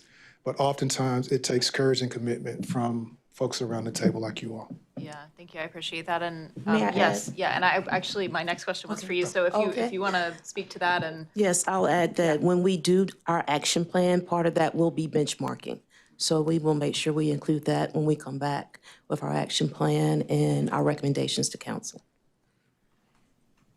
And what will that action plan look like? Will we get sort of will y'all have already developed the types of methodology, or will you kind of come for guidance first and then? We'll come with a recommendation first. Again, we're just receiving the report, so we don't have all of that outlined, but a lot of the things that you see, like recommendations, we're already moving forward with some of those recommendations through our ERP system. So we're already connecting those dots from the beginning of the procurement process to the end with Oracle. We're going to make sure that that data's there. We're planning to have a dashboard included in that. So we're already working towards a final product. Awesome. Yeah, I appreciate that. And I'm not expecting y'all to have it in front of us right now. How long do you think, or like when do you think that will be ready for us to see it? We're planning to do that within the next 6 to 12 months, I would say. Okay. But again, with working with maybe Miller 3, some other consultants, and myself, as well as the steering committee. The EBOP steering committee will be a very integral part in coming up with that plan. And again, we'll be laying that out and bringing it back before you. Thank you so much. I really appreciate y'all. Okay. All right, thank you all so much for your presentation. I found it to be particularly interesting, so I'm excited about that. And I want to go back to the quote that you made around procurement as an economic development driver, thinking about, excuse me, going back to before my time, but Maynard Jackson in Atlanta as an example of how economic development helped like set people up for generational wealth. And so I think it's a good example to think about is like some of these things been done before, way like predating us. And so think about how we model that for the future. And also thank you for highlighting the situation around the decentralization, but also how the people who have the informal connections for contracting, because I have heard that from some concrete. And he's like, well, the city now always uses this one vendor, so I don't know. He's had contracts in the past, but he was not currently able to get some of those contracts. So thank you for uplifting those realities of like what's actually happening and the harm we do and how we kind of do go against some of our goals when we don't have this practice that's like embedded deeply in our process and policy. So I do look forward over the next 6 to 12 months and seeing how we can address and remedy some of these situations. But also I'm assuming this is will this work help advise the OEWD overall? Okay, so I just want to be clear on that. So I look forward to more intentionality and strategy, but thank you for uplifting those things and helping us reimagine like how, like we have some major development coming here. What's the opportunity to make leverage and support formally for some of our minority women-owned businesses as well? So thank you. Yeah, I just want to emphasize that last point. When we received this presentation at the executive team, we had a really good conversation about the intersection between these recommendations and our opportunity as a major funder in Durham of a lot of this work and the opportunity that creates or should be creating for our local businesses to receive that wealth, create that wealth. It's obviously a virtuous cycle. And so I know that as we move forward with these recommendations, we intend to do it in close coordination with OEWD and to really think about how we can make sure that that ecosystem is one that we are both benefiting from, excuse me, as the contract, as the organization issuing the contract, but also as the community that receives that wealth. So thank you. Councilmember Rist? Mr. Mayor Pro Tem, Councilmember Burris, your head was exactly where my head was. Like, this is really good stuff. And I know we've been working on this for a couple of years now, so I appreciate Mr. Miller coming back, sharing this data. Really rich. I was trying to process all this as we were going. There's a lot here. But I know that part of what we need to do is to have this study so we can set clear goals going forward to do this work. So this is really important stuff. I totally agree. We've just had a conversation before about how do we make sure we're leveraging our resources across the city. We've got a new strategic plan that OEWD is developing. This has got to be in the heart of that, right? Because as you said on slide 23, I just wrote this down, this is one of the strongest economic development levers we have. And that's absolutely right. So I really appreciate you lifting that up. I guess I have a couple questions here about all that. So on slide 18, where you had some goals there, post-study goals, are you suggesting those goals would be appropriate goals for Durham, or what's the, nature of those goals? Yes, short answer to your question, yes. So these goals reflect what the go-forward state would be. And in some cases, it is lower than the minority goal, but the requirement to narrowly tailor it, it only can be applied to those businesses who have been found. But based on the study. Based on the study. So your current 7 or 11 that you have now, in some cases will go up, and in other cases, it may go down a bit. So one goal, for example, the one for AES, which is architectural. Yes, architecture, engineering services. So yeah, so you're suggesting the goal would be 8.33, right, percent For African-American owned businesses. Right. Yeah, and so for, and when I go back to the previous slide, so we know right now the actual disparity study utilization is like 2.28, right? Yep. So that's a big jump, which is, I like aggressive goals. Yep. But again, that speaks to the fact that like we won't get there without some really strategic efforts on the part of the city to make this a part of what we're doing in terms of our larger economic development strategy. And there may be others in there, but that's the one that I noticed there is like, that's a big jump and I want to see that.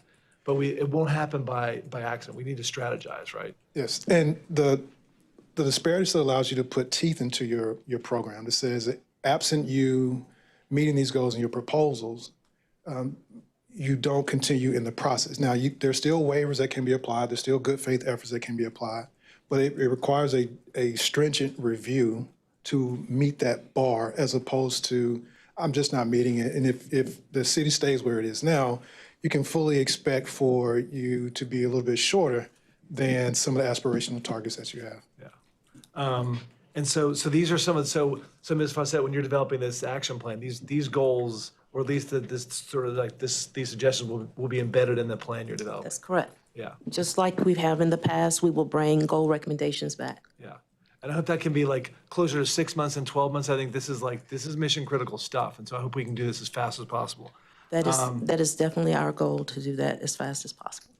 The other, because I do, again, I think we've talked about this in the past. I think, to me, the pipeline is a big part of this. Like, we're not going to get there with just existing firms. We need to build that pipeline. One thing that I noted in your slides was that, like, not a lot of the high-value contracts are going to minority or women-owned enterprises. So again, it seems to me we've got to build the pipeline in part, but any other strategies or suggestions for how do we get not only more contracts, but more of the high-value ones to these key firms? It's a number of different factors. Part of it is just awareness. Part of it is ensuring that there's a long enough runway that is coupled with awareness for people to put together solid proposals and packages. I asked this question of many of my clients. If you don't know today how many of your contracts are going to terminate within 12 months, you're kind of behind the ball, right? Particularly for large capital projects. If we don't know that. If you don't know that. Yeah. And I will go as far as to say you should know at 6 months, 9 months, 12 months, 18 months from now.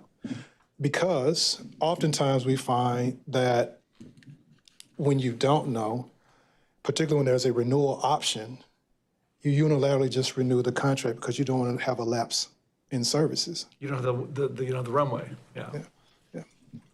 So there's a lot of opportunities here, Commissioner. I'm sorry, Council Member. But the thought here, and I raised this slide only so you can begin to see that the economic impact in terms of lever over 5 years, over $1 billion spent. Yeah. How much of that could be local? And then you look at where you're performing well. Which slide was that? That was number? This is in the appendix section. Okay. This is like extra coloring for you. But you can begin to see where those distributions are and decide where you will want to be a year from now, 2 years from now. And so this serves as a really good baseline. So that shows that of our total contracting spend, like essentially 30% is in the city of Durham. 35% in our MSA, right? So there's a huge opportunity to sort of redirect that more to local firms. And in some cases, you're doing well. Non-professional services in the city, 43 point, which is what we expect. But those are some of the smaller projects because the marketplace was beyond the state. Yeah. I just wanted to add, when you talk about awareness, again, our new ERP system will give us that. And so we're in the midst of implementing that now to where we will have a centralized process where we can send out notifications and solicitations to minority and non-minority vendors. So again, awareness will go directly to them through our new system. And then the last thing is to say that there's a lot of, the slide you had, I forgot which one that was, but that showed different sort of who's responsible for what. I mean, I think the council can provide leadership here, but I think a lot of this is, a lot of the detail, a lot of the sort of like execution is on staff. So I just want to say as one council member, like I think this is really important stuff. And I think shifting from this to compliance-driven system to more performance-driven is certainly like a key objective. And so I want to beg the manager and staff to really to like make that happen, because I think that's one way to make sure, again, we're not just sort of checking the box and filling the reports out, but are really making sure that whatever billions of dollars for spend is actually coming to firms, minority-owned and women-owned firms in our community. So yeah, mission critical stuff. So I appreciate this and look forward to high-performing city government on this one. Thank you. Thank you. Councilmember Kopak? Thank you so much for your presentation today, and my colleagues for your comments. It's already covered most of the ground I wanted to cover, so I'll keep it relatively brief. I do really love, Councilmember Riss, what you just said about, looking at this explicitly as a measure of high-performance government, which is a really, key part of our strategic plan for city government.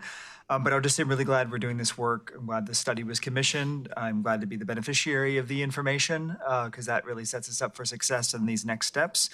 I want to see us translate the study into practice, using a race-conscious approach and going beyond compliance to focus on performance. A couple, levers that stood out for me that I think were valuable were the communications piece, just letting folks know what opportunities are available, and making sure that we're sort of stepping outside of some of those informal kind of relational networks that can kind of perpetuate some of the disparities that we're seeing. And just make it more visible, and also the capacity building piece to think about how we can train and support, to build capacity, but also recognizing that the capacity itself is not the major barrier, right? So I want to highlight that too. That was really interesting to see. For me, like the most crucial piece of this is the action, but I'm also just want to encourage us to think about language that we will use as well around this, like, because I see that we talk about kind of NWBE and non-NWBE, but I think it's helpful to be transparent too. And you often kind of refer to kind of majority business enterprises, but that we're often talking about majority male or white male business enterprises. I think sometimes just saying like this percent is going to this group also just makes very clear what we're talking about. Can be helpful as well. But for me, ultimately, language is one thing, but the action that we take and the role we can play as council is like the main thing. So thank you. This was very informative and educational for me. So. Go ahead. I was just thinking about that, and just thinking about sometimes in some professions that like it's kind of like medical terminology, right? And so it may not be as easy to, so just like giving grace in that component of like, that's what I'll leave that at. Thank you. I think we're good. Anyone else? Okay. Just thank you so much for the presentation. I look forward to staff coming back with goals and planning, and I think from the conversation here, you definitely have the full support of the council, and we know how critical this work is. Thank you so much for presenting to us. Have a good afternoon. Thank you for having us. Absolutely. And then our last presentation is number 48. And this will also be a public hearing on June 15th.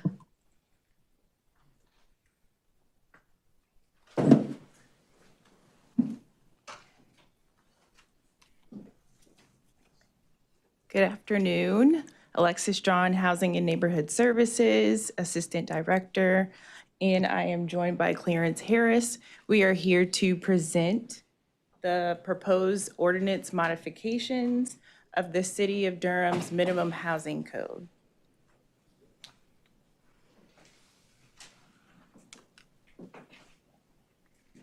Okay, so this presentation will start off by providing an overview of the Code Enforcement Division.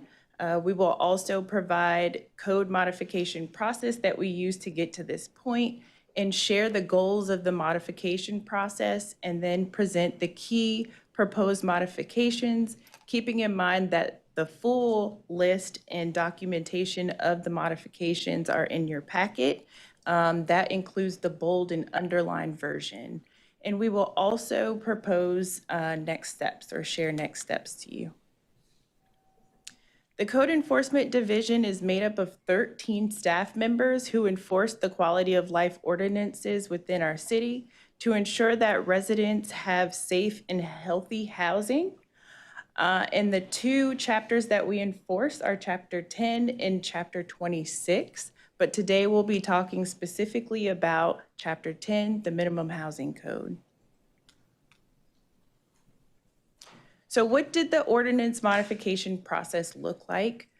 First, we started with our code enforcement officers. They are the ones in the community every day enforcing the code, and they have the most experience with conversations with staff and receiving feedback. So we started with receiving that feedback and compiling it and identifying any pain points of the code that we could see.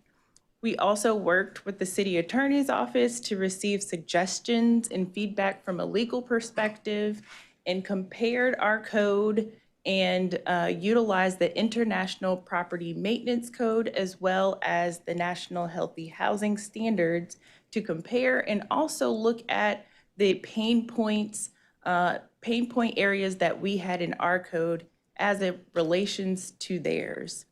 And not only is it focused on the structures and the property conditions, it also focuses on the health of the residents as well. We also worked with the city's planning department to review the information in the feedback of the comprehensive plan. Comprehensive plan feedback to incorporate that into the modifications, as well as receive feedback from various organizations, groups, and property managers. And we also took a look at the ordinance just to make sure that it flowed properly, easy to understand, and there are no conflicting areas. And that is what we did for the process. We had three main goals for the amendments. We wanted to focus on alignment, clarification, and simplification. So these were our North Star or our guiding lights on what we would do with the modifications. And at this point, we will start with the key proposed amendments. The first one is elimination of minimum area requirements for kitchens. This speaks to the desire of additional efficiency homes, which are the smaller homes, the tiny homes, or the ADUs. And so it removes the area requirement and allows for more space in other areas of the home, or allows for the home to be a lot smaller. The next modification is the interior keyed deadbolts, and that speaks to a safety hazard. You want to make sure that there are no key deadbolts on the inside. It prevents occupants from leaving the property as soon as possible if need be. And this modification also addresses locking devices are not required on secondary exit doors. Air conditioning is not required in the current code, and it won't be required moving forward. However, if it does have an air conditioning unit, that air conditioning unit must be in good working condition and also be free of leaks.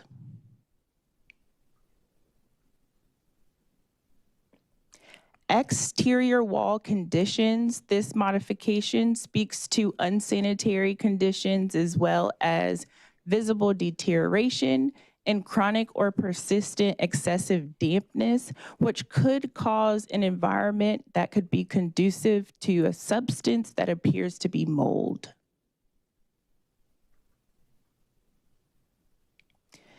Interior wall conditions. This speaks to visible deterioration in unsanitary conditions, as well as the excessive dampness and moisture.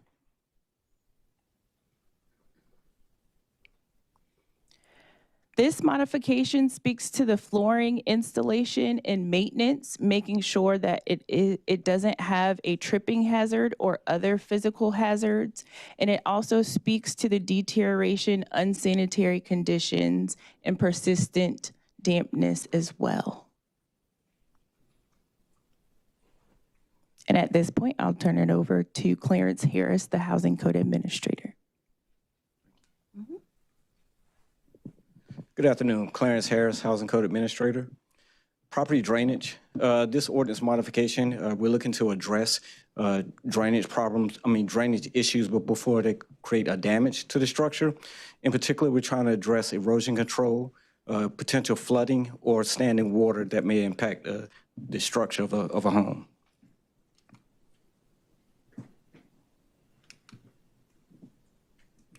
Property drainage and neighboring properties. This amendment, we're trying to address drainage as it relates to a property not negatively impacting a neighboring property as it relates to water being diverted onto adjacent properties. These conditions can generate erosion and potential flood to the neighboring property. We want to ensure that these conditions are not occurring. Slope requirements. Here we want to make sure that in the event that there is grading, that they're not creating unsafe conditions as it relates to erosion and or flooding associated with property conditions. In this particular amendment, we're trying to provide requirements or criteria around the slope. And in this particular case, we're trying to create a one unit vertical and 2 units are horizontal, which is a 50% slope. Fences and accessory structures. This amendment, we're trying to clearly define the difference between fence and accessory structures. In particular, we're trying to make sure we address the conditions of both the fence and accessory structures. We want to make sure that they are maintained in good repair and safe conditions.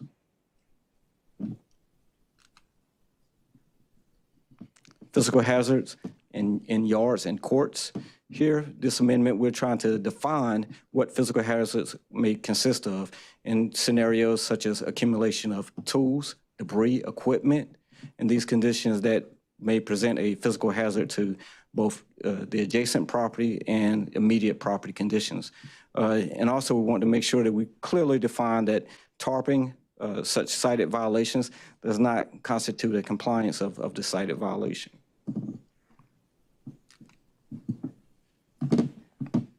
Premises identification. Here we want to make sure that properties are quickly and easily identifiable by our emergency staff, and also that the numbers or lettering of the identification are clearly in contrast of the structure as it relates to the attachments.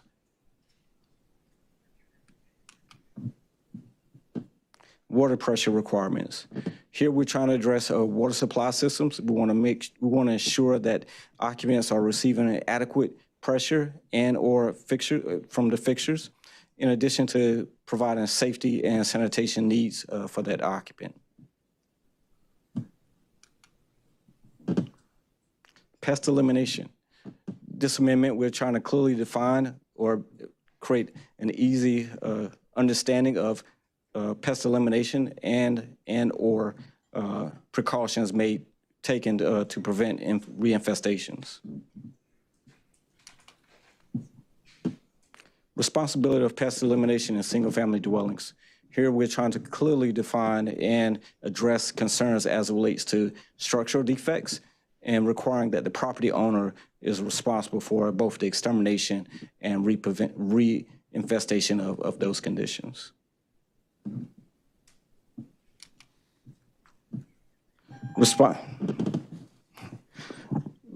Responsibilities of pest elimination in multifamily dwellings.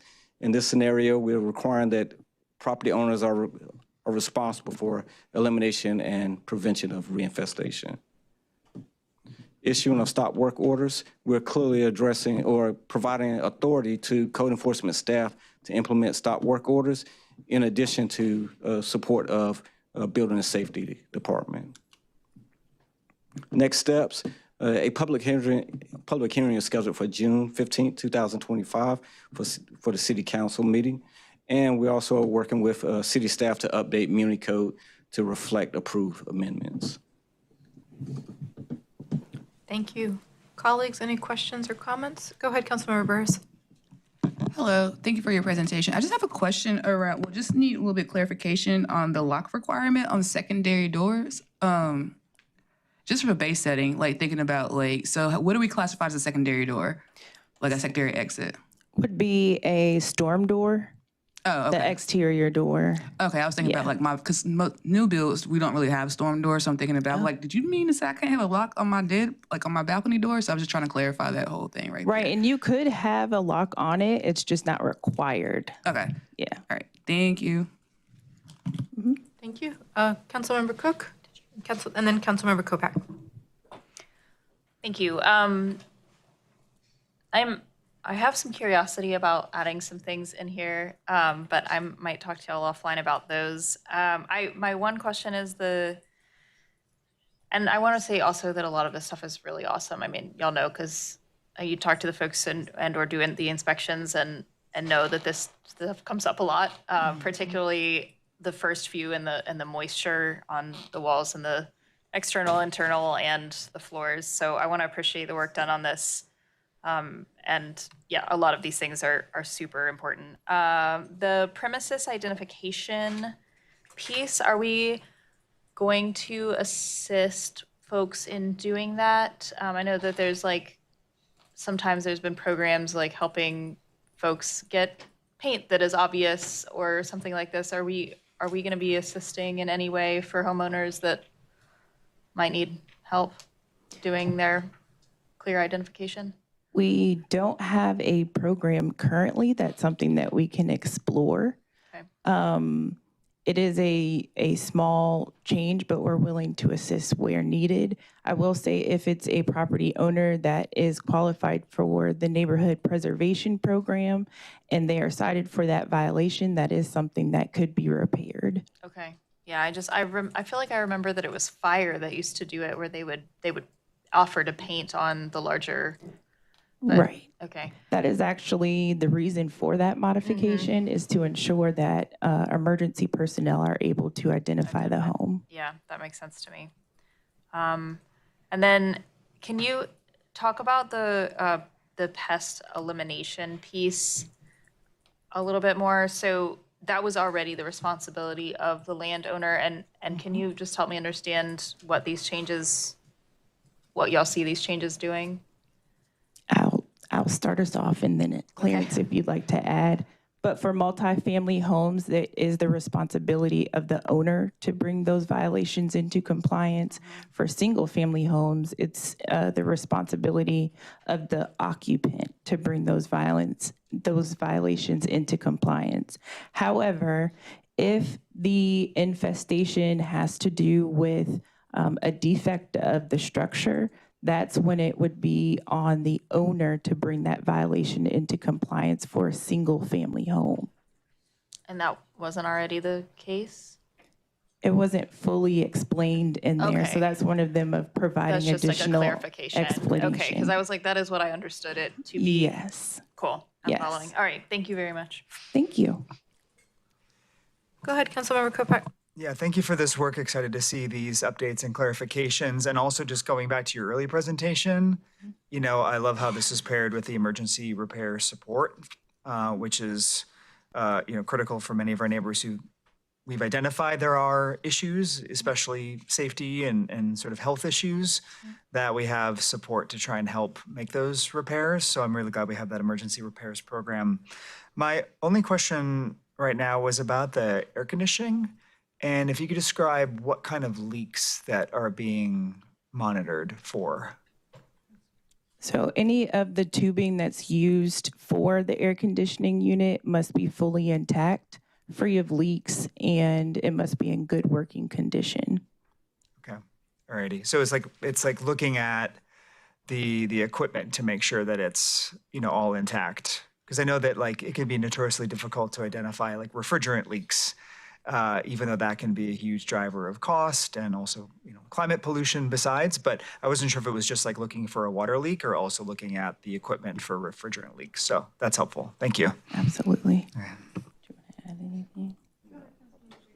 Yeah, no questions. Just want to say I really appreciate the thoughtfulness of this work and the intentionality behind all the time it takes to work with all the different partners and make sure that these are as high quality as possible, and these changes are in line with best practices. We've been talking about the emergency repairs program and bolstering that, and I think this lays a strong foundation, strengthens that as we move forward and think more comprehensively about building out a system of housing where everyone can be safe and secure in their housing. And so I think this is a really good place to start. So I appreciate the work. Thank you. Thank you. Thank you. Anyone else? Okay.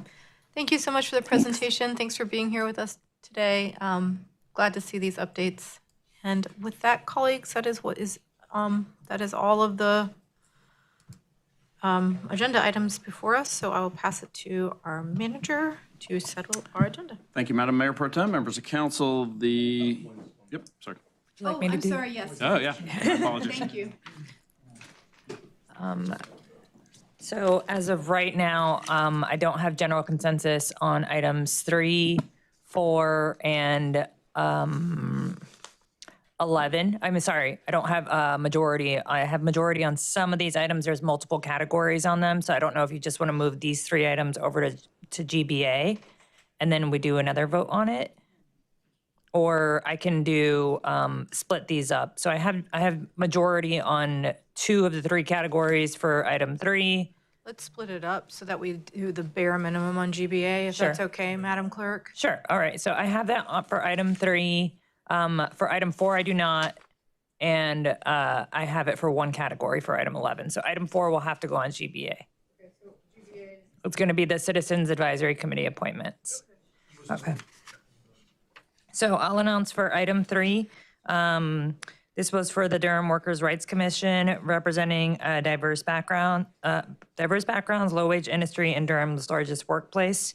I do not have a majority for. So you could choose up to 5 for diverse backgrounds. I only have a majority for 4 of these seats, and that would be Conlon Fenerty, Italo Medelius, Brianne K. Morrell, and Marcus Spates. So I have a split between re-advertising the seat or choosing Yusuf Abdur. We can just re-advertise that. I think I was one of the persons who voted, so just You did. re-advertise. All right, Yeah. so we're now you good got on it. this one then. So, I'm sorry? We're good on 3. So for low-wage industry, I have a majority to re-advertise that seat. And then for Durham's largest workplace, I have a majority for Nicholas Conti. Number 3 does not have to go on GBA. Okay. Does not. Item 4 does. Okay. All right. Item 11 for the. I'm sorry, item 4, it was multiple seats. It was multiple seats. I had for people to choose 3 of them. I have a majority for Kayla Rudisell and a majority for Lily Burdick, and then I don't have a majority for a 3rd seat. It looks like I have 3 votes for David J. McCole. Tyria G. McCrae has 2 votes. Tori Swain has 1. Miranda Blankenship has 1. So we're good on 2 and you do 1 on GBA. Okay. And then you said item number 11, Madam Clerk? Item number 11, I have the Housing Appeals Board appointment. I do not have a majority vote for the at-large member. I have a majority vote for the home ownership. Can you tell us where we stood on the at-large? At-large, I have 3 votes for Rugby A. Simon and 2 votes for Samantha R. Elias, 1 vote for Benjamin King. I know I voted for Rugby A. Simon, so I'm one of the 3, or I would flip my vote. I have you for Rugby A. Simon. It looks like it was Councilmember Kopak and Councilmember Rist who voted for Samantha R. Elias. Okay, so this one will be fine without going on GBA as well. Now, so far, only item number 4. Yep. Or, is that right? Item number That's right. 4? That's Okay. right. All right. And then I can just go down the line here for the rest of them. For the Recreation Advisory Commission appointment, council has nominated Karthik Sundaramurthy for for the Durham Convention Center Authority appointment. I have Jonathan C. Leach. Patience with this one. This is now appointing 11 vacancies on the Participatory Budgeting Steering Committee. I have Juan J. Arango, Warner Collier, Joseph W. Giles, Jenny Rose Halperin, Denard Haney, Robin Lacey, Danny R. Love, Tanya S. Kelly, Ann Rebeck, and Raven Smith for the at-large seats. And for the youth category, we have Ezra Green. For the Durham Convention and Visitors Bureau, Discover Durham, we have Andrew Strickland. For the Workforce Development Board, representing private sector, we have Jerry Bland. For the Housing Appeals Board, the mayoral appointment, we have John R. Griffin. For the Durham Homeless Services Advisory Committee, for the nonprofit organization, we have Tasha D. Melvin. And for the corporate/private sector, we have Humphrey B. Truitt.